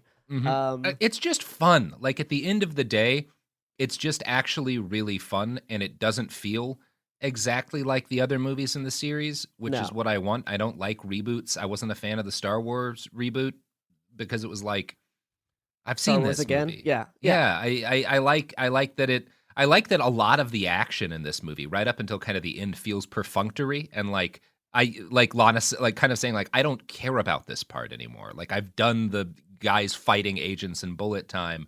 That, you know, at the end there's some more loving action set pieces, but like from the beginning it's much more like a really fun commentary on how Hollywood works and how the video game industry works. There's a fucking Mass Effect joke in there. There's a joke about like the 1999 or 2000 Matrix video game that happened before Garrison was born. It's so fun. It's just a lot of fun as a movie. It's rad. Mm-hmm. Well, any other final predictions before we wrap up this extremely well thought through episode that we've poured our hearts and minds into? We really did. Dr. Oz is going to go down in flames. Oh, I hope so. Oh man, if that I really have no idea what to expect from. I have no idea. I'm not making any prediction on that because I have no idea. I have no idea. The only thing that I'll say is that one way or the other, it's going to be a bellwether. If it like goes great for him and he wins easily, we're going to see a lot more. Dr. Phil is absolutely rolling into fucking Congress if that works for Oz. And other people who are kind of occupy similar cultural spaces will do the same thing, and then we'll have congressional inquiries about whether or not this simple trick will burn belly fat. It's gonna be really. It's like if that's what happens, like the thing Trump's gonna be remembered for, like is being like, well, the thing Reagan's gonna be remembered for is being just like 50 years ahead of his time before we're literally all entirely ruled by just reality TV stars. Mm-hmm. Whose wives are great at giving head.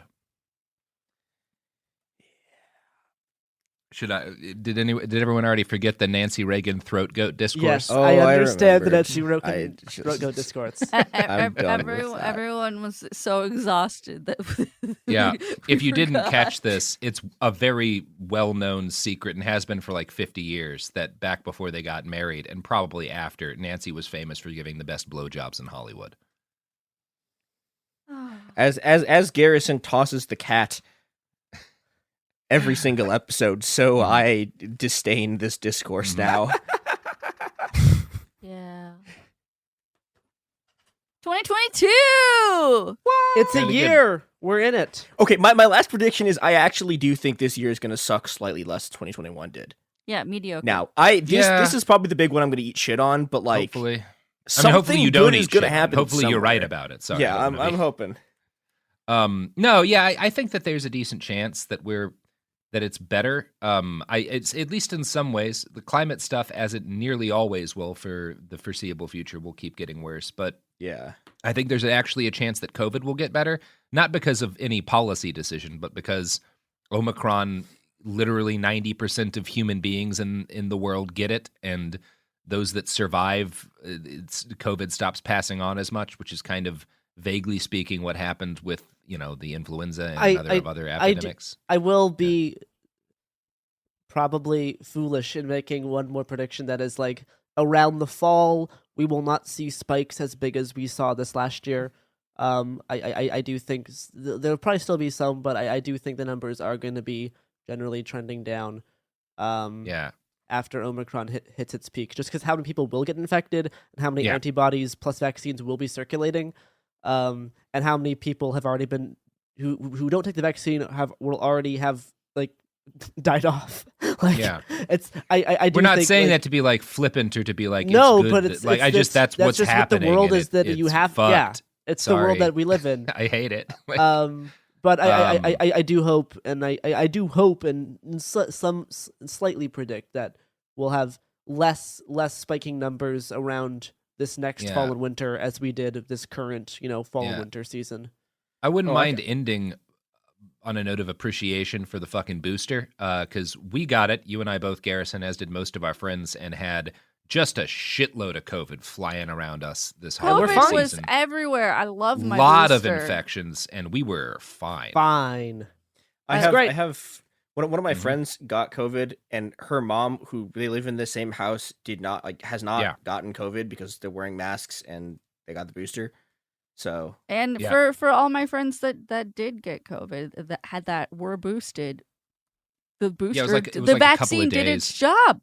You're not in the hospital. You're double test positive on a rapid test and then test negative on a PCR. Probably because by the time he got to the PCR, like the next day, his viral load was just so fucking low. Get that third vax. The vaccine works. Who could have predicted? Who could have predicted that the things that are literally the entire basis of our modern concept of the value of human life continue to be very effective? All right. Well, that does it for us. Unplug. Go spend time outside. Touch grass. Mm-hmm. Touch your mirror. Like trying to go through it because try to go through your mirror. What's real and what's not. See if maybe you were the digital messiah and you have been trapped in a simulation where you work at a Food Lion. And you can break free of it. But not fly anymore. Because now your girlfriend does. He does fly with Trinity at the end. He does fly with Trinity, sure. Uh-huh. Just as we all can only fly with Carrie-Anne Moss. With Carrie-Anne Moss in specific. Yeah, that's right. Specifically, who has gotten so much hotter as they've aged. All right, well, that's the episode. Well, that's where we end.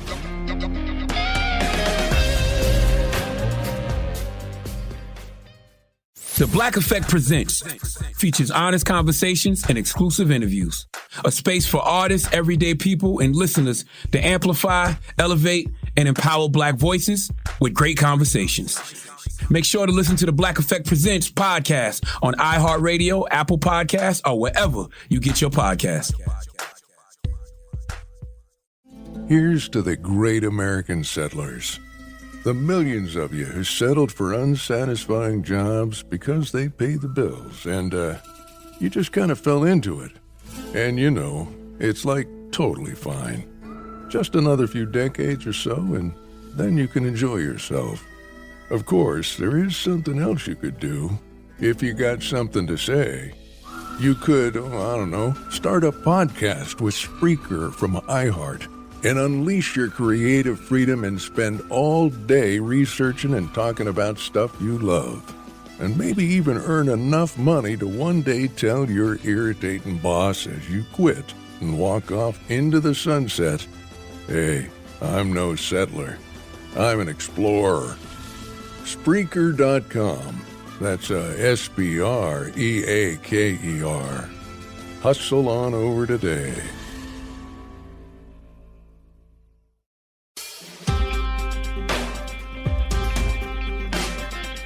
Hey everybody, welcome to It Could Happen Here. I am Robert Evans, and this is the show where we talk about how everything's kind of falling apart and how we might put it back together again in a way that works better than it did before. Or do something different that is anyway, whatever. It's a show about the future and about the messed up present. And as a result of that, one of the things we talk about a lot is self-sufficiency. We've had a number of episodes kind of covering the values of like replacing your lawn with food, guerrilla gardening, that sort of stuff. And one of the critiques we get is people saying, well, that's never going to work on a large scale. It's never going to replace industrial agriculture or whatever. And that's perfectly true. But the point we're going for here and why we encourage these kind of resilience building activities is because they do improve the ability of communities to resist when they need to resist, and also provide opportunities by which people can reimagine their relationship to, for example, the food supply chain, or reimagine their relationship to their community and the kind of things that communities provide for each other rather than having them shipped in by Amazon.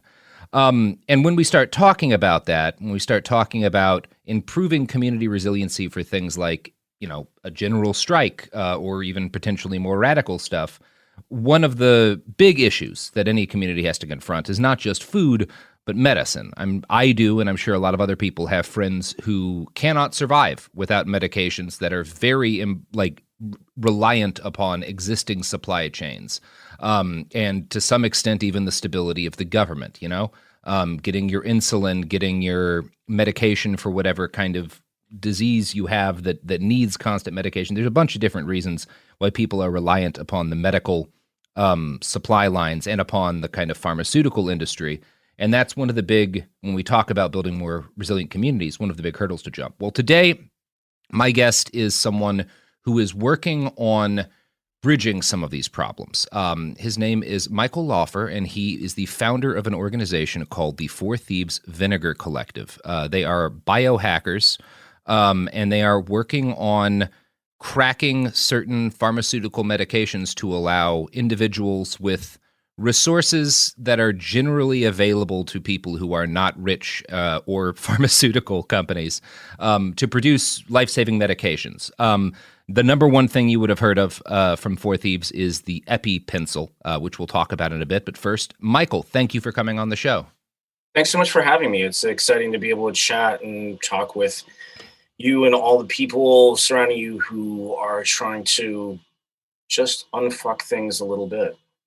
Yeah. And I most of the conversation I want to have today is on the unfucking of things variety, but I do think we should start with a little bit of technical talk. First, can you give people an idea of what kind of medications you and other people in the collective have figured out how to produce, and what kind of resources an individual needs to be able to do some of this stuff? Sure. So from a technical perspective, most of the things that we focus on are what's called small molecule chemistry. And to kind of describe that blanketly, if you can draw the molecule on a cocktail napkin, it probably qualifies as a small molecule. If it's one of these things that, like, if you look at the diagram for the molecule, it's a protein, it's got big ribbons that are colored and stuff. That's a biochem thing, and it's a whole different set of problems. Now, the main foci that we've had have been surrounding access to abortion, access to HIV medications, access to hepatitis C medications, and access to reversal of drug overdose medications. So that's been sort of our main focus, but there have been a handful of others. The things that we tend to look for are, where are there things that there's a great need and there's a huge barrier? And so you see those in those places a lot, because the three main barriers that tend to pop up between somebody and access to the medication they need are either price or legality or lack of infrastructure. And typically the weirdness that comes up mostly surrounds price because of intellectual property laws and marginalization of people who suffer from particular ailments or are seen to suffer predominantly from particular ailments. And so if you're poor and you're in a class of people that is seen as something not to be cared about because they're not a strong voter base, then the ability to move access away from those people and put in more barriers and raise prices becomes easier to defend. So the first drug that we focused on was an anti-parasitic. Toxoplasmosis is a parasite that's pretty innocuous for most people. Yeah, it's the one you get from cats, right? Or is this not Gandhi? Yeah, okay, no, yeah. It is the one you get from cats, and it's a really fascinating parasite too. It is, if you ever dig into the behavioral biology of it, it's a really, really fascinating parasite. I probably have it. I have 3 cats. I definitely have it. Right, and so it's not a big deal for most people. But if you have a massively compromised immune system, especially with people with HIV or advanced stages of cancer, and that's why it was labeled as sort of a HIV drug. It's not. It's an anti-parasitic, but it's used almost exclusively by people who are in advanced stages of cancer, people with fairly compromised immune systems from HIV or something else, and then pregnant women. And it's not that big a deal if you have access to the medication. You can merely take it and it eradicates it from your body. The difference is that something that was a short course of treatment, you'd take, I think, 4 4 doses the first time around, and then 1 dose each day subsequently for something like 10 days. And that's not a big deal when each pill was about $13.50. And then Martin Shkreli jacked up the price to $750 a pill. Mm-hmm. And so we're like, well, this is ridiculous. So that was the first one that we went after. Then, of course, access to abortion drugs. That's a big one that's pretty topical lately. We released a video, I don't know, maybe 3 months ago on how you can make your own abortion pills without too much fuss. This would be mifepristone, right? Mifepristone and misoprostol. So you can do it with just misoprostol, or you can do it in combination. Mm-hmm. And when you do it with just the one, with just miso, you have about an 85% chance of it working. And if you have both, it bumps it up to about 95. And what is when you're doing this, and we'll talk a little bit about the hardware, but like, what is the reagent that you have for this? Because I know that's been a big part of some of the discussions, is like, how do you get the things you make the medicines from, which is easier for some than it is for others? Sure. There are a couple different ways that you can go about that. The interesting but more difficult way, of course, is to do the chemistry from scratch, where, like you say, you get access to reagents, you do some chemistry, and you end up with the active pharmaceutical ingredient, which we lovingly refer to as the API, and then you package it somehow into a tablet or a pill or some other means of ingress into the body. The instructions that we distributed skip the difficult part because misoprostol is an ulcer medication. And so, for instance, if you have access to Mexico or are in Mexico, it's kind of not a big deal because as an ulcer medication, it's over the counter. And you can just go in and say, oh, my grandmother can't get out of bed. She needs this ulcer medication. I need just a little bit of it to get her through the weekend. And then no problem.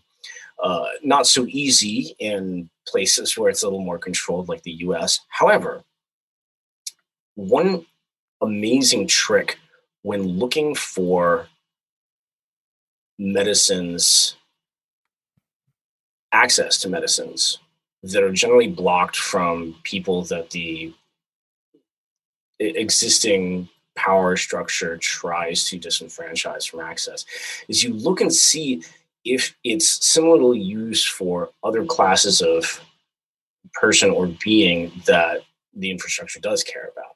So interestingly, you look for ulcer medications, you say, well, who else has ulcers that, people might think are important people? That doesn't really come up, and there are other ulcer medications that are a little bit better. However, there are a lot of really wealthy people in the United States, and really wealthy people tend to keep horses. And horses, interestingly, 95% or something, or maybe more, some ungodly percentage of domesticated horses have ulcers. Now, why that is, I'm not entirely clear about, but my own theory is that it has something to do with taking a gigantic wild animal and putting it into a very small box for most of its life. Yeah, it doesn't seem like the thing that horses evolved to do. Yeah. So that said, people who are horse owners typically have to treat them constantly for ulcers. And the best thing for that is misoprostol. And so you can get misoprostol powder in a tub from places that... Yeah, feed store or something. Yeah, I go to a feed store every week. I'm sure I could buy a bucket of this shit. Probably. Yeah. So it comes in tubs. And the other thing that's great about it coming in a tub is that it's already in with a buffer. Part of the thing about misoprostol is that the dosage is in micrograms. And that's very hard to weigh unless you have a really high precision scale. Even your good drug dealers generally don't have a scale that can do that. Right. So, but the magic is this is in a tub with a bunch of inert powder, and it's already mixed up to be homogeneous. And so what you can do is you can do a little bit of back of the envelope arithmetic and you can measure out much larger quantities and know how much active ingredient you have, and then pack that into a tablet. Wow. Yeah. I mean, that makes so much sense, and is also like the you have kind of the dark side and light side version. It's kind of the light side version of all of those people buying up ivermectin for nonsense. It's like, well, no, there's reasons to buy, like livestock medication, especially. I mean, I have a lot of friends who took fucking fish antibiotics back in the day, and this is kind of a much more using it in a much more rigorous way to provide people with something that it will be getting increasingly difficult to access in a lot of parts of the country. It's just such a smart way of approaching it, I think. Yeah, and one of the things that becomes philosophically a bit sticky is when you end up talking about the importance of independent management of one's own health and decision-making not coming from above. There's this difficult moment that I've had kind of having to cop to the reality that if you're building mechanisms to empower people to have access to make decisions about managing their own health, part of that entails realizing that will also lead to a lot of people making what I might think are bad decisions.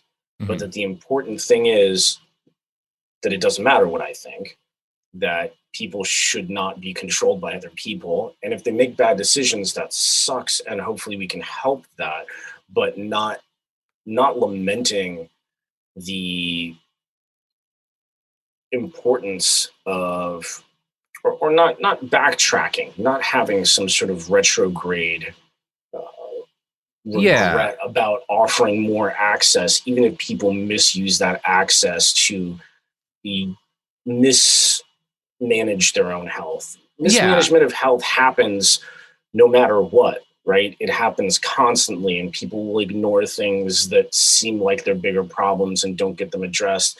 And so I have to sort of retreat into this idea that more access to more tools is better, and that's just the way of it. And the problem. Yeah. Go ahead. I mean, the problem with ivermectin isn't the problem. The problem is not that people have access to ivermectin and so they're taking it in a way that is harmful to them. The problem is that people have been blinded by disinformation, and so are making a horrible healthcare decision. The fact that they have access to veterinary medication is fine. Right, exactly. And it's interesting that you say that, because I have a friend at Doctors Without Borders, and they are starting a couple of pretty strong programs to try and combat misinformation, because just from a metric standpoint, they look for sort of like what's killing the greatest number of people at the greatest rate in the worst way. And currently the thing that's killing the most people in the worst way at the greatest rate is misinformation. Yeah. And so, that's really the great danger. And one of the things I find really interesting about kind of what y'all have been doing, because obviously the question of how to fight the misinformation in the medical sphere is a much larger conversation without simple answers. When it comes to a question like, oh, hey, this pharmaceutical company jacked up the price by 750% for this necessary medication for people, a lot of people who have HIV. The solution to that is simple. You find a way for them to get it without paying hundreds and hundreds of dollars per dose. The question, some of the work y'all have done is with very mass needed products like the mifepristone, like the EpiPencil, where there's large numbers of people who need it. But one of the things I think is really cool is y'all are also working on hacking medications that are very niche, like very, very few people have this particular disease. And so the medication costs as much as a fully loaded Toyota Tacoma, in order to... Oh, and sometimes far worse than that, because of this Orphan Drug Act that got passed in the U.S. and equivalents that exist in other places.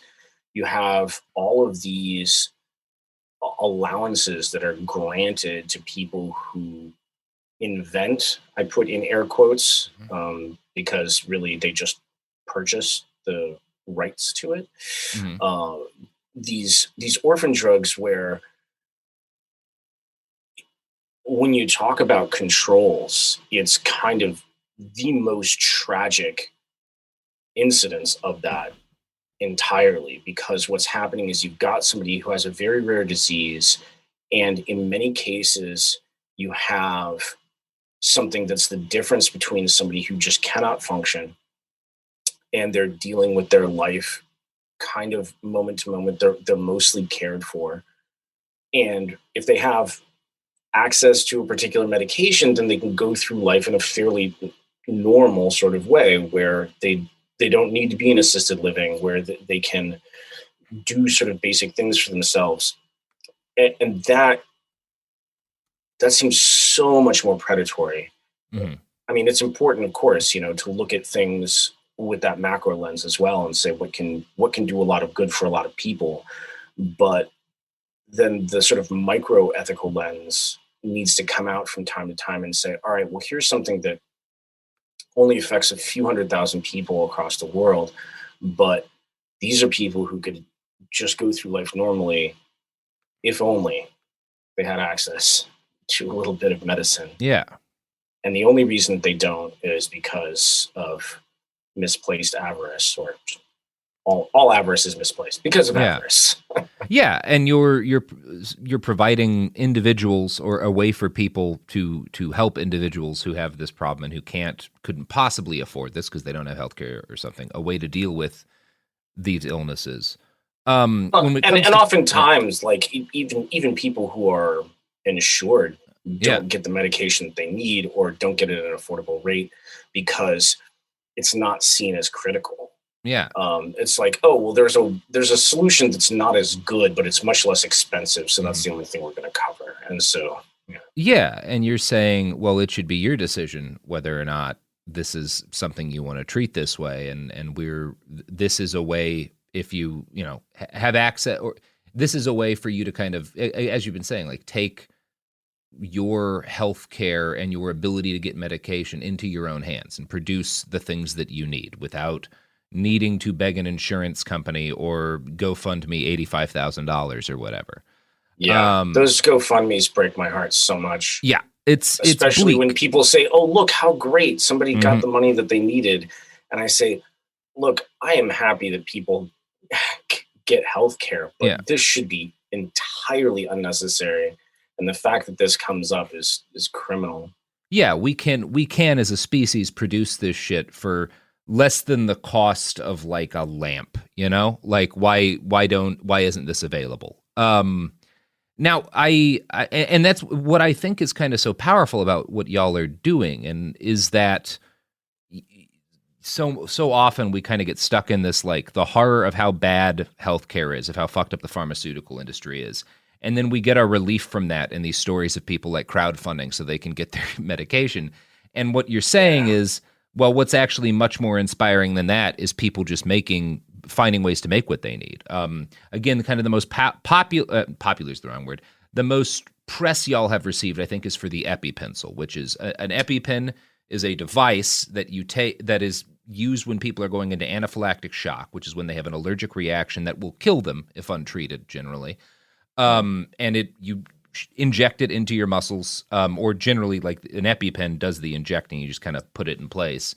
And it is a life-saving medication. When people need it, it's the choice between that and death. And they are very expensive. There is a company that owns the patent because of how the EpiPen actually does the injecting. The actual medicine is very cheap and very easy to make, but it's unbelievably expensive. And people die as a result of lack of access. And you've provided a way using both kind of this thing called a biolab that you've developed plans that people can build it for themselves in order to make this, and also using a 3D printer, you can make an EpiPencil, which is a little less, kind of a more analog version, I guess you'd say. No, it's equivalent. It's equivalent. It works the same way. The things that are different about it that are critical. The first one that you mentioned, of course, is that you can build it for a little over $30 US, and you can reload it for about $3. Unlike the EpiPen, which is I think it's about $650 for and that might be for a pair, but even so, it's two. But the other two critical differences are that EpiPens are single use, so you can't test whether it's faulty or not until you use it. Yeah. And there have been a lot of failures. In fact, there was a big EpiPen recall a bunch of years ago, and there were just these tragic, tragic stories. Some guy had to watch his little kid die. He had a pair of EpiPens. The kid went into shock. He used it. The thing failed. He brought out the other one. The other one failed, and they're in the air, and you can't land in 15 minutes. And the little kid died. Mm-hmm. It's just, and I'm sure there are dozens of stories like that. That just happens to be one of the ones I know. So one of the things that's great about the EpiPencil is because you're putting it together yourself, and it only takes 4 parts. You can test it. You can make sure that it works as many times as you need to. You can dry run it with saline and just double check that it does what it's supposed to. And so it's safer. So the fact that you can control it yourself, you can reload it, and you can test it, all of these things fix a lot of these immediate problems that come with, and it still has the benefit that everybody wants from the EpiPen, which is that it doesn't require, measurement or like knowing how deep to press the needle before you depress the plunger. All of that happens automatically, and it happens very quickly. And yeah, as you say, we got a lot of press for that because essentially a good timing. We released at the same time that Heather Bresch was lying to Congress about why they had raised the price on the EpiPens. And so it was in the public eye. Yeah. And that's a huge one, being able to produce that, because that is, I mean, there's a tremendous number of people who rely on EpiPens. And I think the potential of that project is staggering. And there's some, when we talk about kind of the different people who are working on similar problems to you, there's also a group of people who are working on cracking insulin, being able to produce insulin. The Open Insulin Project is an amazing group of people. Incredibly important. Yeah. They're working on probably the largest scale public health crisis. I mean, in terms of queries that we get, I think we get people asking about insulin more than anything else. And I always say, they're very, very bright people who are already working on this. Go talk to the Open Insulin.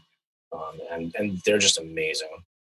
I want to move on because I want to talk about kind of the more philosophical dimensions of some of this. But before we get into that, I'd like to.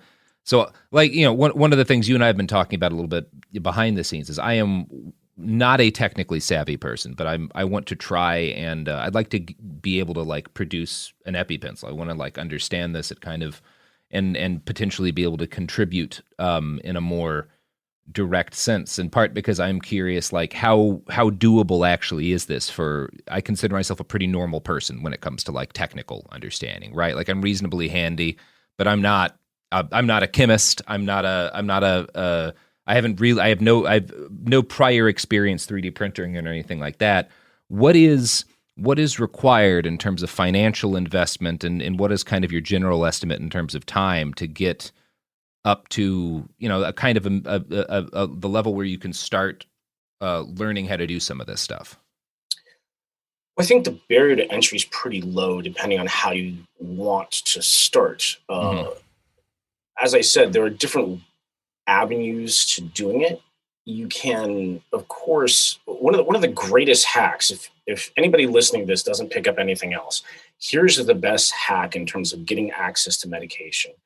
You have a medication you don't have access to for whatever reason, assuming it comes in a capsule form, you can merely go to a chemical supplier, purchase the active pharmaceutical ingredient, weigh it out, put it into a capsule, and you've made your medication. That's a very simple thing. That takes nothing more than being able to read a scale and scooping powder into little, capsules. The next step up, there are things that you can do that are a little more involved. If you want to build an EpiPencil, again, this is 3 or 4 parts, depending on how you count. You take a needle from one syringe needle set you put it onto a different syringe needle set, and then you put it into this auto injector that's designed for needle phobic diabetics. You load it with the epinephrine, and you close it up, and you're done. Then, if you want to step into this a little bit further, if something is so barriered for whatever reason that you can't get the actual ingredient, then you might start messing around with our microlab. The microlab, I would say, probably takes around $100 US to build. But it's not super technical. Our latest version doesn't require any soldering. Everything snaps together, which is really nice. You can plug everything in. All of the wires are just screw terminals, which is really convenient.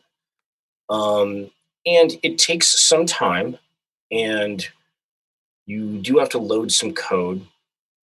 But we're looking to release a new set of documentation in the summer that'll be very, very stripped down of, here's your bill of materials. You can order all of this stuff. Here's how you can put the disk image onto the SD card that you put in, and you should start it, and it'll wake up and work independently. We had a video of our head hardware guy actually building the microlab from just parts that were laid out on a table. And I think all told, it took him about 45 minutes. Oh, wow. Maybe a little bit longer. But again, granted, this guy's a hardware specialist, and he, designed it. So for somebody who's not done it before, it might take an afternoon, but it's not a prohibitively long or involved project that, would take you weeks to put together, or any specialized understanding of, biomedical engineering or anything like that. Now, I kind of want to move at this point, because I think that gives people an idea of what's actually necessary, and they can go to y'all's website, or look up. You have plans on a GitHub, if they want to kind of look at what's involved. And it's some of it seems a little daunting to me, like looking at the construction of the biolab. But that's going to be a project that I'll be engaging in over the next couple of weeks. So I'll keep people updated on how I do there. I want to move on to talk, Michael, about what you see as kind of the the potential from kind of a revolutionary perspective, from a perspective of actually building dual power of this project. And obviously you are in, I think, what would be called the early stages of this idea of kind of democratizing and decentralizing the production of life-saving medications. Although I guess you could argue in some ways it's kind of a return to more traditional attitudes about healthcare in a lot of ways. Yeah, there's a cyclic nature there. Mm-hmm. And in the sort of Zen mind, beginner's mind, we like to think that a revolution is always in its beginning stages, right? Mm-hmm. That to say, over the past decade, roughly, looking at trying to find ways to give people more independent access that doesn't require infrastructure to medicines and medical technologies. The hope really is to create a certain amount of cultural shift. I remember at one point a friend of mine who, as a business school graduate, asked me a very sort of business school type question where he said, how would you measure success of your project? And I said, well, we cease to exist as an organization. And he kind of had this moment of what do you mean? He said, well, we shouldn't be pushing this, right? The idea is that eventually the concept of managing your own health is sufficiently normalized that it's not something that has to be explained between people, but somebody says, oh yeah, I just did that up in my microlab. In the same way that when you look at the shift that happened between, the mid 80s and the mid 90s, where computers were this strange, scary thing that was, were only accessible or usable by people who were very specialized to something that, everybody knew about and everybody kind of had and everybody sort of used. Mm-hmm. And the same sort of thing that happened between the period of time, I don't know, maybe 10, 12 years ago and now with 3D printing, where like stereolithography and rapid prototyping was, again, the specialized thing that a bunch of people who were essentially out of the machine tool industry had started to spearhead. And now you say 3D printing, everybody knows what it means. In the same sort of way, I'd very much like to see a cultural shift where when somebody is unwell, that when discussions between people happen, that instead of the have you had that looked at, or you might instead hear from somebody saying, well, have you read up on that? Mm-hmm. To see people actually engaged in their own health and not going through this very typical process of outsourcing responsibility. Now, that's not to say that like experts aren't good people with whom to consult, right? Yeah, we're not talking about replacing the idea of medical professionals who can help you understand what your health and diagnose and stuff. Like, yeah. But there is, again, this drastic difference between going to a doctor and essentially just like throwing the problem on their desk and saying, fix it, call me when it's over, versus going to a doctor and saying, hey, I'd like to talk about this. Yeah. I'd like to know more about what's wrong here, and I'd like to discuss what the options are and what seems best. That would be great on a lot of levels. And then these questions of access to medication then become even more relevant. Yeah. Because when you're talking with a doctor and the doctor says, okay, well, we could try this therapy, but your insurance won't pay for it. It's $300,000. You can say, all right, well, let's just do a little thought experiment. And if that fell from a truck, what would I do with it? And then maybe you can go home and say, I'll call you and let you know how it goes. That's really my grand hope. And there are so many different ways that can play out. In fact, I'll tell you a hilarious story in regards to this, which was in 2016, I guess it was, when we presented at Hope. I called Martin Shkreli's cell phone from stage to try and ask him what he thought about what we were doing, given that I was handing his drug out for free and showing people how to make it. And he didn't answer the phone when I called him then, but he called me back a few hours later, which was really hilarious. We actually chatted for a while, and the guy's, a little detached from reality, but he's no dummy.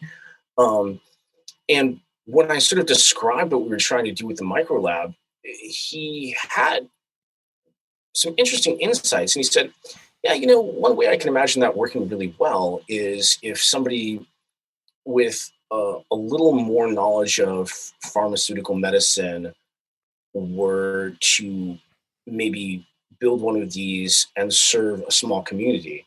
I think that could be very efficient. And I was like, that's a good thought, you chiseling bastard. Yeah.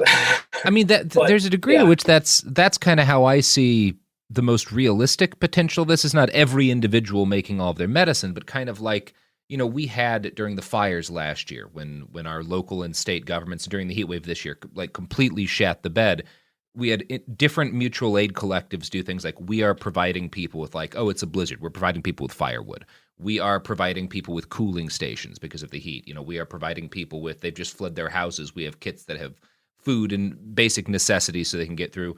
Mutual aid collectives that are like, well, we specialize and we can produce this and this and this medication, like these three, and here's the information you can find online about our process so you know that we know what we're doing. And if you need these things, you let us know and we get them to you. And here's different ways in which people can volunteer if you want to help engage in this mutual aid process, even if you're not someone who's going to be doing a lot of the technical stuff. Well, we need people to go pick up parts, or we need people to do this, and you can help us here. Or, I see a lot of all potential of that. And for I think, and I think in a similar way, right, a lot of that sort of thing is already happening in other realms, right, where it's a sort of thing where you might be building something, or you see some project on GitHub or whatever, and there are these STL files, and you go, oh, gosh, well, I don't know how to do that. But, oh, right, XYZ down the street has a 3D printer.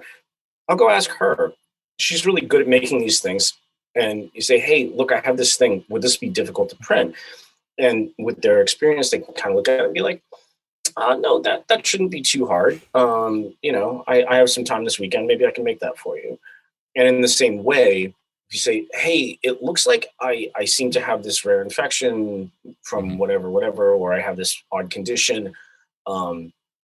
I wanted to try this medication because it might be really helpful, but it's not legal in this country. Do you think you could put this together? Again, you call somebody, and whoever's on the other line says, oh, yeah, I have a micro lab. I can try and put a program together for that and see if I can make it for you. That sort of thing, I think, is a potentially really positive avenue for that sort of thing to proliferate. And again, eventually to have a cultural shift where the idea of medicine and medical technology not being something that comes down from above from some authority, but instead is something that's managed by people who are part of your community, who you already trust. I mean, that's why going to a doctor is so scary. They seem to be the arbiter of your fate. They're going to tell you whether you're well or not. And that is just the truth. And much better to have it where people are making up their own mind based on learning about their own health and consulting with people who can give them perspective. And if there's more of that, and if it's closer to the person who's actually suffering, that I think will be on the whole much better. Yeah, it's this, and this gets tangled up in a lot of the more toxic things we've seen this year, but it's this understanding that with any given problem, if individuals trying to solve that problem have more autonomy, and part of autonomy is knowledge, that's nearly always better. The problem, of course, is that we get into this situation we are now, where some people some people use, I want to take control of my healthcare to, do stuff that's nonsense, and that brings us back to the question of the quality of the information that you're getting is very important, right? Because if your research is some YouTube video that has convinced you that you need to, take this horse paste or something, then that's not good. But that doesn't change the fact that, like with food, like with everything that you need to survive, the more of a role you have in understanding that, deciding what to do with that, understanding where it comes from and how it is produced, not just not only is that, I think, more satisfying as a human, but it's also critical to your well-being. It's critical to on two levels, right? Yeah. On two levels, because not only when your health is taken from you, it doesn't deprive you of life, but it deprives you of participating in any of the acts that make life meaningful. Yeah. And part of that key thing that makes life meaningful is having a participatory role in the things that decide the trajectory of your life. And so when you go to the lengths of managing your own health, two things happen. First off, your health improves, assuming you've made good decisions and get lucky. Yeah. But second, you're also having a participatory role in your life. And that makes life more meaningful. And it, beyond just kind of the self-actualization benefits, from a perspective of actually enabling people to participate in the move for radical change in our society, one necessary element of that, to any of the kind of things that we need, is a belief in your own agency and power, and also a freedom from the kind of fear that comes from feeling helpless. And there is, I think, probably no feeling worse in the world than feeling completely helpless about a treatable medical problem. I mean, it's one thing. I just went through this with my mom. When you get a disease where there's just nothing that science can do, right? Where like, yeah, you've got this cancer and there ain't shit anybody has for you, you know? That's one kind of horrible, but I think it's a lot less terrible than I have this thing that we can deal with, but I either can't afford it or I don't know that I'll be able to afford it. I lost my job in my healthcare in 2017, and so did a person who was on my healthcare with me that I love very much. And I got this, hired here in healthcare a couple of years later, and it happened that a month before I started my healthcare at this new job, this person who was on my healthcare with me got diagnosed with a brain tumor, and thankfully not a cancerous one, but one that they had to take medication for that would have bankrupted us, without without insurance. And thankfully it worked out fine. The timing worked out okay. But there's not a week that goes by that I don't. And it is something that makes you less willing to take risks, less willing to participate in things that, because you have in the back of your head, well, I have to keep this job. I have to keep this insurance. I have to. Yes. Yeah. That's another thing that I find so heartbreaking. There's so many people that I've met totally outside of my activism who lament about working a job that they hate. And I say, gosh, well, you consider just bailing on it and looking for something else or trying something else. And they have this total paralysis of saying, but if I quit my job, I won't have healthcare. Mm-hmm. And mind you, like, these were people who were incredibly healthy. These were not people who had any regular visits to healthcare. They're just scared that if something comes up, they won't be able to handle it. And it's a perfectly well-grounded fear. But as you point out, what this does is it works as this sort of shadow oppressive mechanism to keep people from exploring, trying things, as you say, taking risks, or just doing things that don't involve an optimization toward a stable state of maybe just like, maybe I'll start a small business and it probably will fail, but that'll be a cool adventure. And most people, so many people, maybe not most, but many, many people get just terrified into this state of inertial paralysis. Yeah, and it contributes to people being afraid to take to the street to protest the police because maybe they get arrested and maybe they get fired, and then maybe their kid can't afford there's 1,000 ways. I think honestly, the fear of losing your health care is in some ways a greater counter-revolutionary force than any law enforcement agency could hope to be, because the fear is so much more immediate to so many people. Nobody talks about that. Yeah. And thank you so much for mentioning it, because it's something that, like, oftentimes I try to bring up when I'm discussing things in public fora, and oftentimes people kind of raise an eyebrow at me and be like, what's the big deal? And I'm like, no. Like, if you look 2 layers deep, there's something that's really working against people being able to exercise protest. And it's this really silent, terrifying force that seems to underlie everything. Yeah. And if you could alleviate that, if it could get to the point where people are like, yeah, the hell with it, I don't need a job to take care of me. Yeah.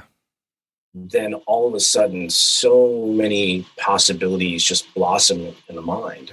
Yeah. If you have, like, say, if you're a parent who has a child with, who's insulin dependent, there's not a lot of difference in my mind between the fact that between someone holding a gun to your head and your boss being able to fire you and take away your kid's access to that insulin. There's not a tremendous moral difference to me. There's not a moral difference. I'd say getting a gun to your head is actually more likely to survive that. It's a lot safer. It's less inevitable. You could talk your way out of that. And there's whatever. But there are any number of things that might go wrong there. But if somebody takes away your insulin, that's the end of the story. Yeah, I guess the more salient point than the comparison is just they're both acts of violence in every way that's meaningful. I think they're both acts of violence. Well, and one way that when I rail against intellectual property as a concept and intellectual property law, the example that I give is I say, if somebody were dying and you knew how to save them, would you ever not tell them how and just watch them die? Say, oh no, that idea belongs to me and I'm not going to share unless you pay me. Like, no human being that I think I've ever heard of would do that.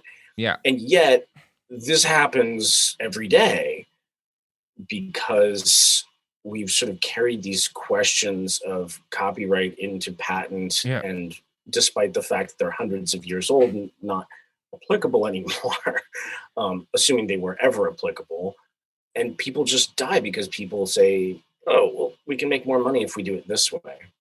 There's a fascinating thing going on there when you really drill into that idea, because I suspect there are a lot of people who are integral in propping up this system, both of kind of medical intellectual property and of just like the pharmaceutical industry, the way that it works, people in politics, huge numbers of people who are integral in some facet of keeping that going, who also, were they to see an individual in immediate medical distress, would never think of like getting their debit card number or whatever, like asking them for, would without thinking attempt, because that's what people do.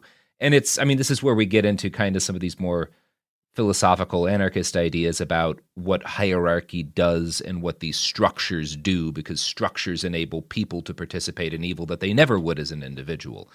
There's this easy route but the many easy routes that pop up that allow people, or force people to be displaced from their humanity in that sort of way, where, yes, of course, you help somebody up off of subway tracks if they've fallen. Yes, of course, if somebody were drowning, you drag them out and save them.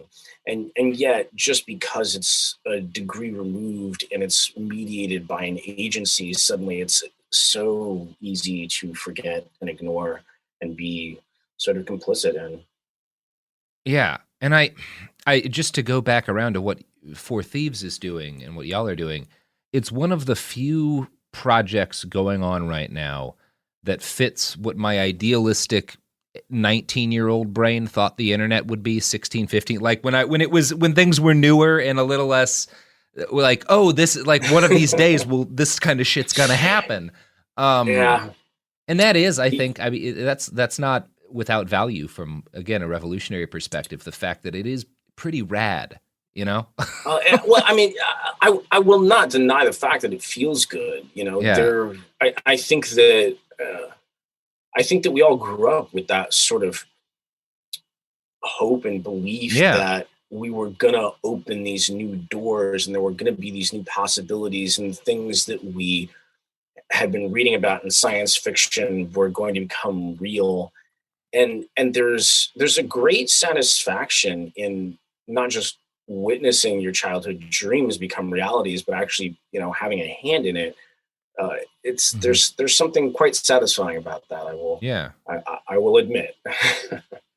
Well, I think that's a pretty good point to close out on today. I don't need to take up too much more of your time right now, Michael. But as I told people, I'm going to be trying to get into some of this because I find it just both fascinating and incredibly hopeful in a world where it seems like there are constantly forces conspiring to strip people of their ability to take control of critical aspects of their lives. You and your colleagues in this are trying to give people opportunities to take some power back for themselves. And I just think it's pretty dope.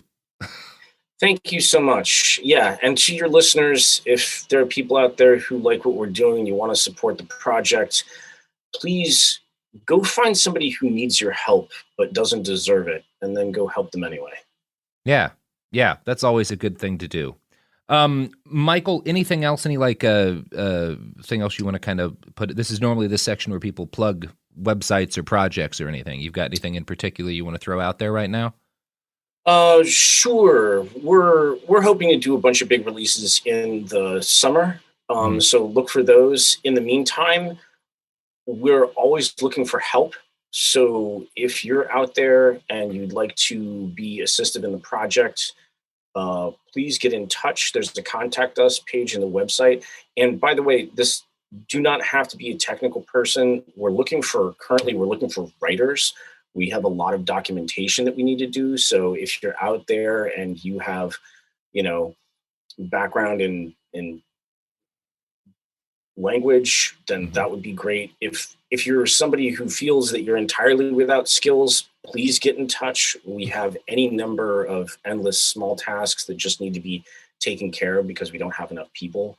So if you'd like to participate, we'd love to have you. Please get in touch. And in the meantime, keep each other healthy, keep each other safe. Thank you so much, Michael. Thanks so much for having me.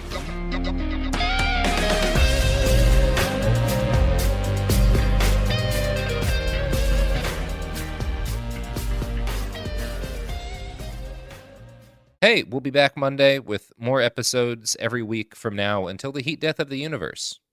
It Could Happen Here is a production of Cool Zone Media. For more podcasts from Cool Zone Media, visit our website, coolzonemedia.com, or check us out on the iHeartRadio app, Apple Podcasts, or wherever you listen to podcasts. You can find sources for It Could Happen Here updated monthly at coolzonemedia.com/sources. Thanks for listening. Conquer your New Year's resolutions with the Before Breakfast podcast. In each bite-sized daily episode, you'll learn how to make the most of your time with practical tools to help you feel less busy and get more done. Listen to Before Breakfast on the iHeartRadio app or wherever you get your podcasts. Look through your children's eyes, and you will discover the true magic of a forest. Find a forest near you and start exploring at discovertheforest.org. Brought to you by the United States Forest Service and the Ad Council.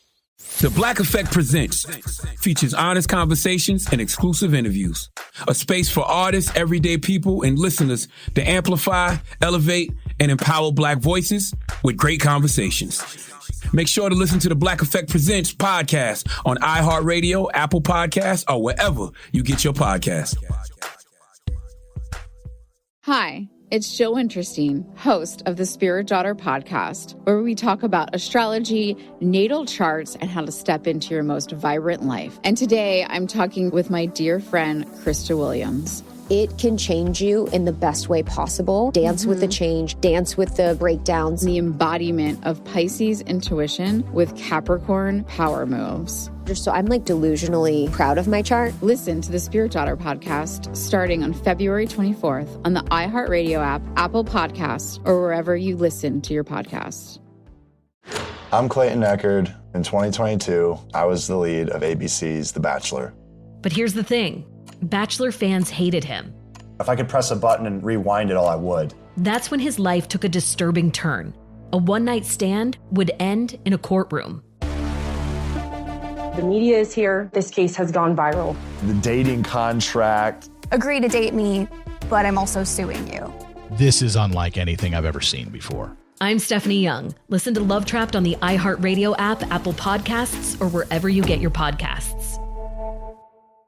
What if mind control is real? If you could control the behavior of anybody around you, what kind of life would you have? Can you hypnotically persuade someone to buy a car? When you look at your car, you're going to become overwhelmed with such good feelings. Can you hypnotize someone into sleeping with you? I gave her some suggestions to be sexually aroused. Can you get someone to join your cult? NLP was used on me to access my subconscious. Mind Games, a new podcast exploring NLP, aka Neuro-Linguistic Programming. Is it a self-help miracle, a shady hypnosis scam, or both? Listen to Mind Games on the iHeartRadio app, Apple Podcasts, or wherever you get your podcasts. You can scroll the headlines all day and still feel empty. I'm Ben Higgins, and If You Can Hear Me is where culture meets the soul. Honest conversations about identity, loss, purpose, peace, faith, and everything in between. Celebrities, thinkers, everyday people, some have answers, most are still figuring it out. And if you've ever felt like there has to be more to the story, this show is for you. Listen to If You Can Hear Me on the iHeartRadio app, Apple Podcasts, or wherever you get your podcasts. This is an iHeart podcast. Guaranteed human.